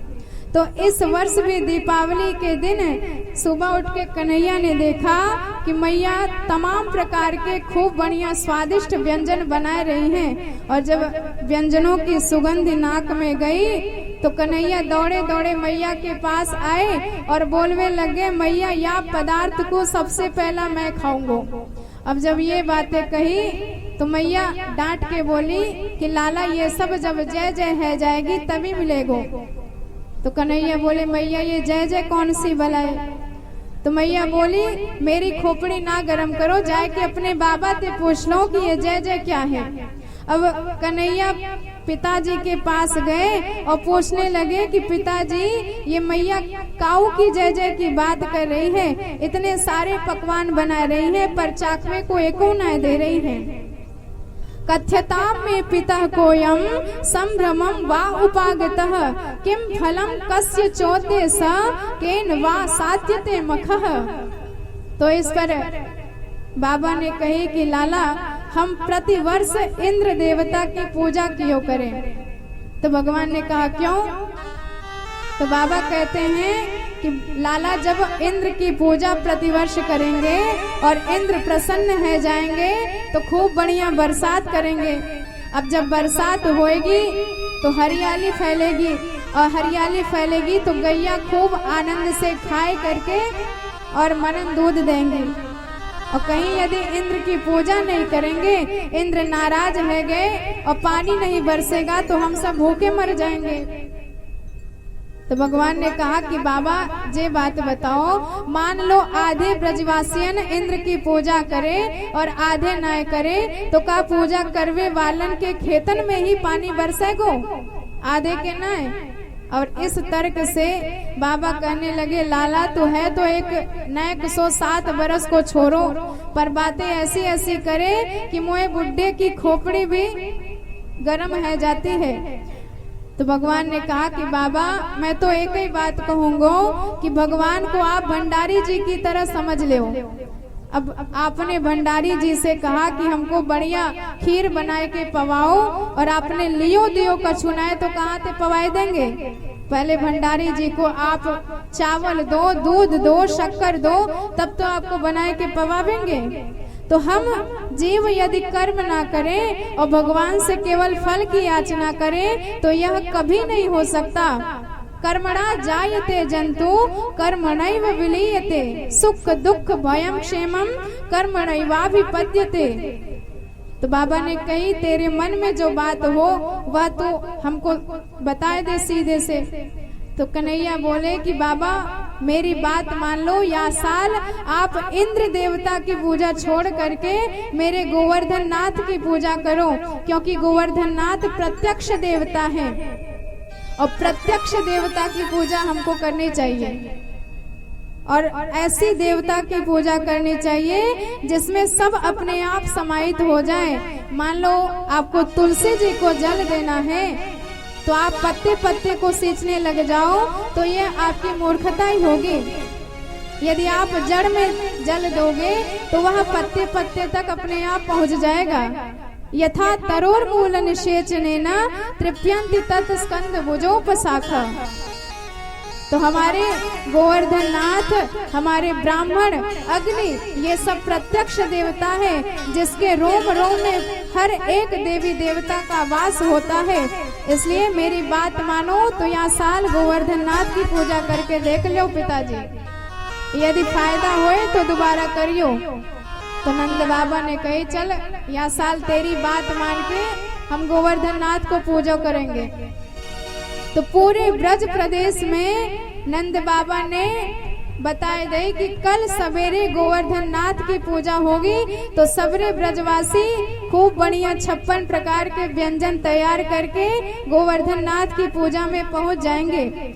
तो अब जब सुबह हुआ तो सारे ब्रजवासी बढ़िया बढ़िया व्यंजन 56 प्रकार के बनाए करके थाल में सजाए सजाए करके लेकर पूरी, कचौड़ी, पकौड़ी, मगौड़ी, रसगुल्ला, रसमलाई, रबड़ी इत्यादि गोवर्धन नाथ की तलहटी में पहुंच गए। और इधर जब सब ब्रजवासी गोवर्धन नाथ की तलहटी में पहुंचे तो सबने कही लाला बताओ तेरो देवता कहाँ है।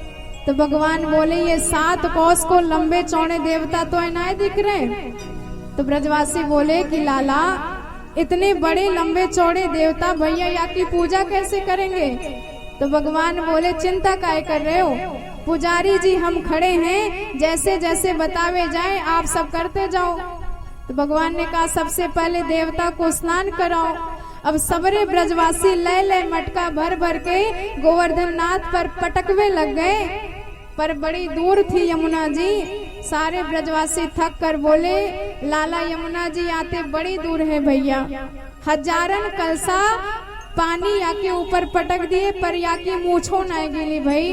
अपने तो सालीग्राम भगवान छोटे से हैं, 100 ग्राम जल में ही डुबकी लगा लेते हैं। कछु व्यवस्था करो नहीं तो बड़ी संकट है जाएगी। भगवान ने कही चिंता काहे को करते हो, देवता से प्रार्थना करो कछु व्यवस्था कर देंगे।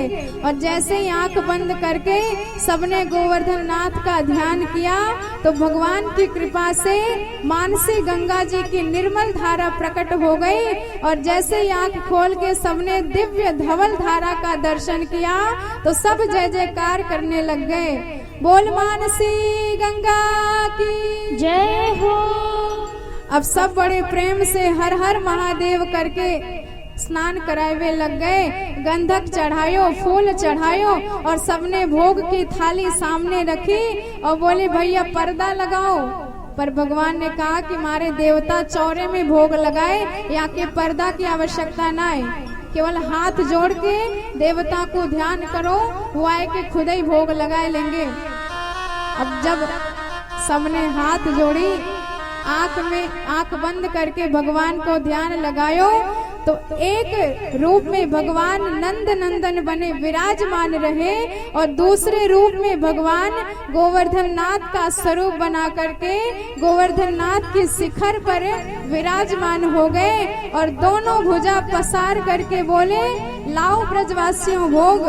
अब जब ब्रजवासी आंख खोल के भगवान का दर्शन किए तो सब बड़े गदगद है गए कि गजब को चमत्कारी देवता है लाला तेरो।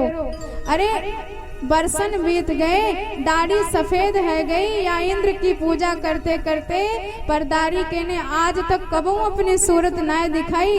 धन्य है जे देवता की एक दिना के पूजा में मांग मांग कर पावे लग गयो।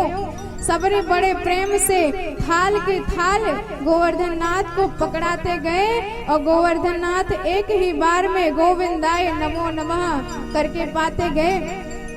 अब श्री दामा मधुमंगल इत्यादि बड़े ध्यान से देख रहे हैं, कहने लगे कि लाला तेरो देवता कितने दिनों का भूखा है, सबरो प्रसाद अकेले डकार जाएगो कि कछु हमारे लिए भी प्रसादी बचेगी। भगवान ने कहा चिंता मत करो, सबको मिलेगो, प्रेम ते ध्यान ते भोग लगाओ। सब बड़े भाव से गोवर्धन नाथ को भोग लगाने लगे।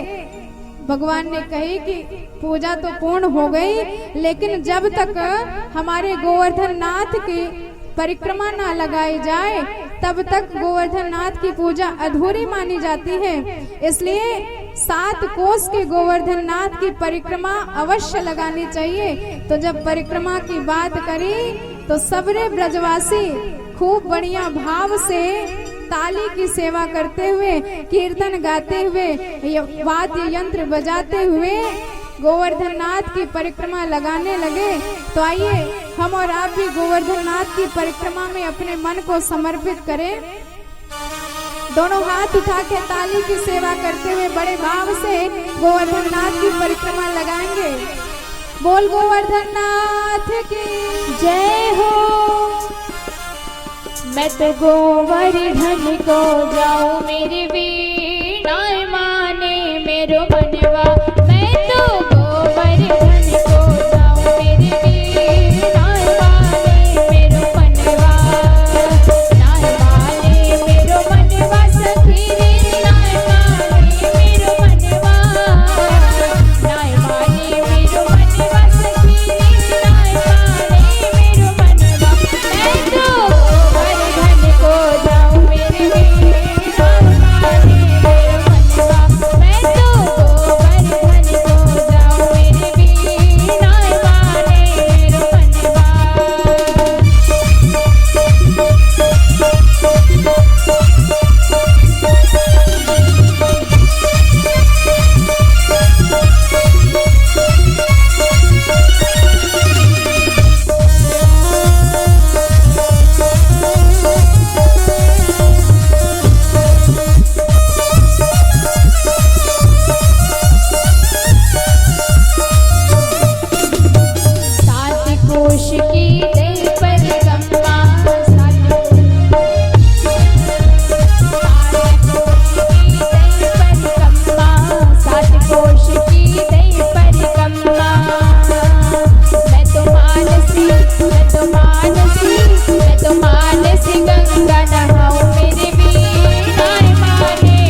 आप सभी अपने अपने स्थान पर खड़े हो जाइए और प्रेम पूर्वक गोवर्धन नाथ की और भागवत भगवान की आरती करिए।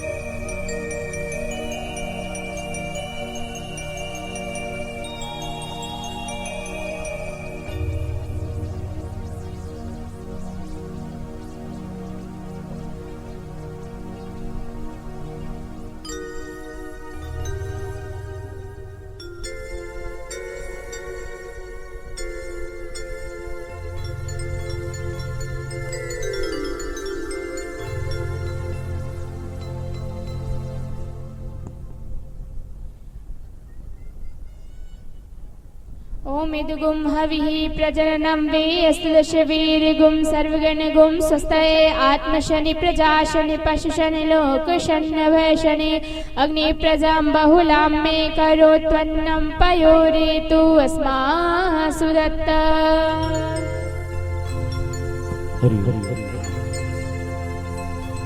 आरती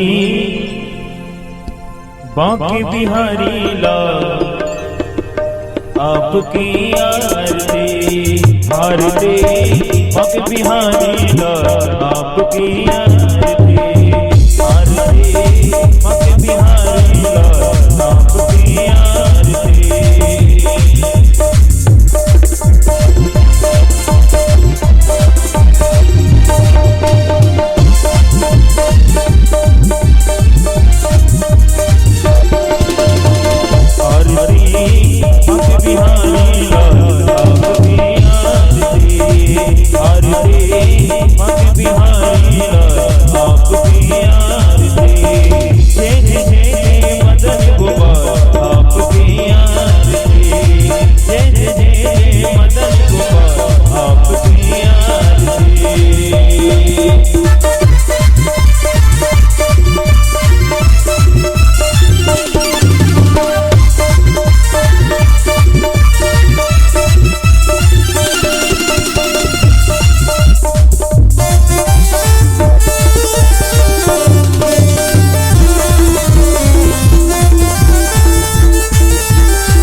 जगमग जगमग ज्योति जले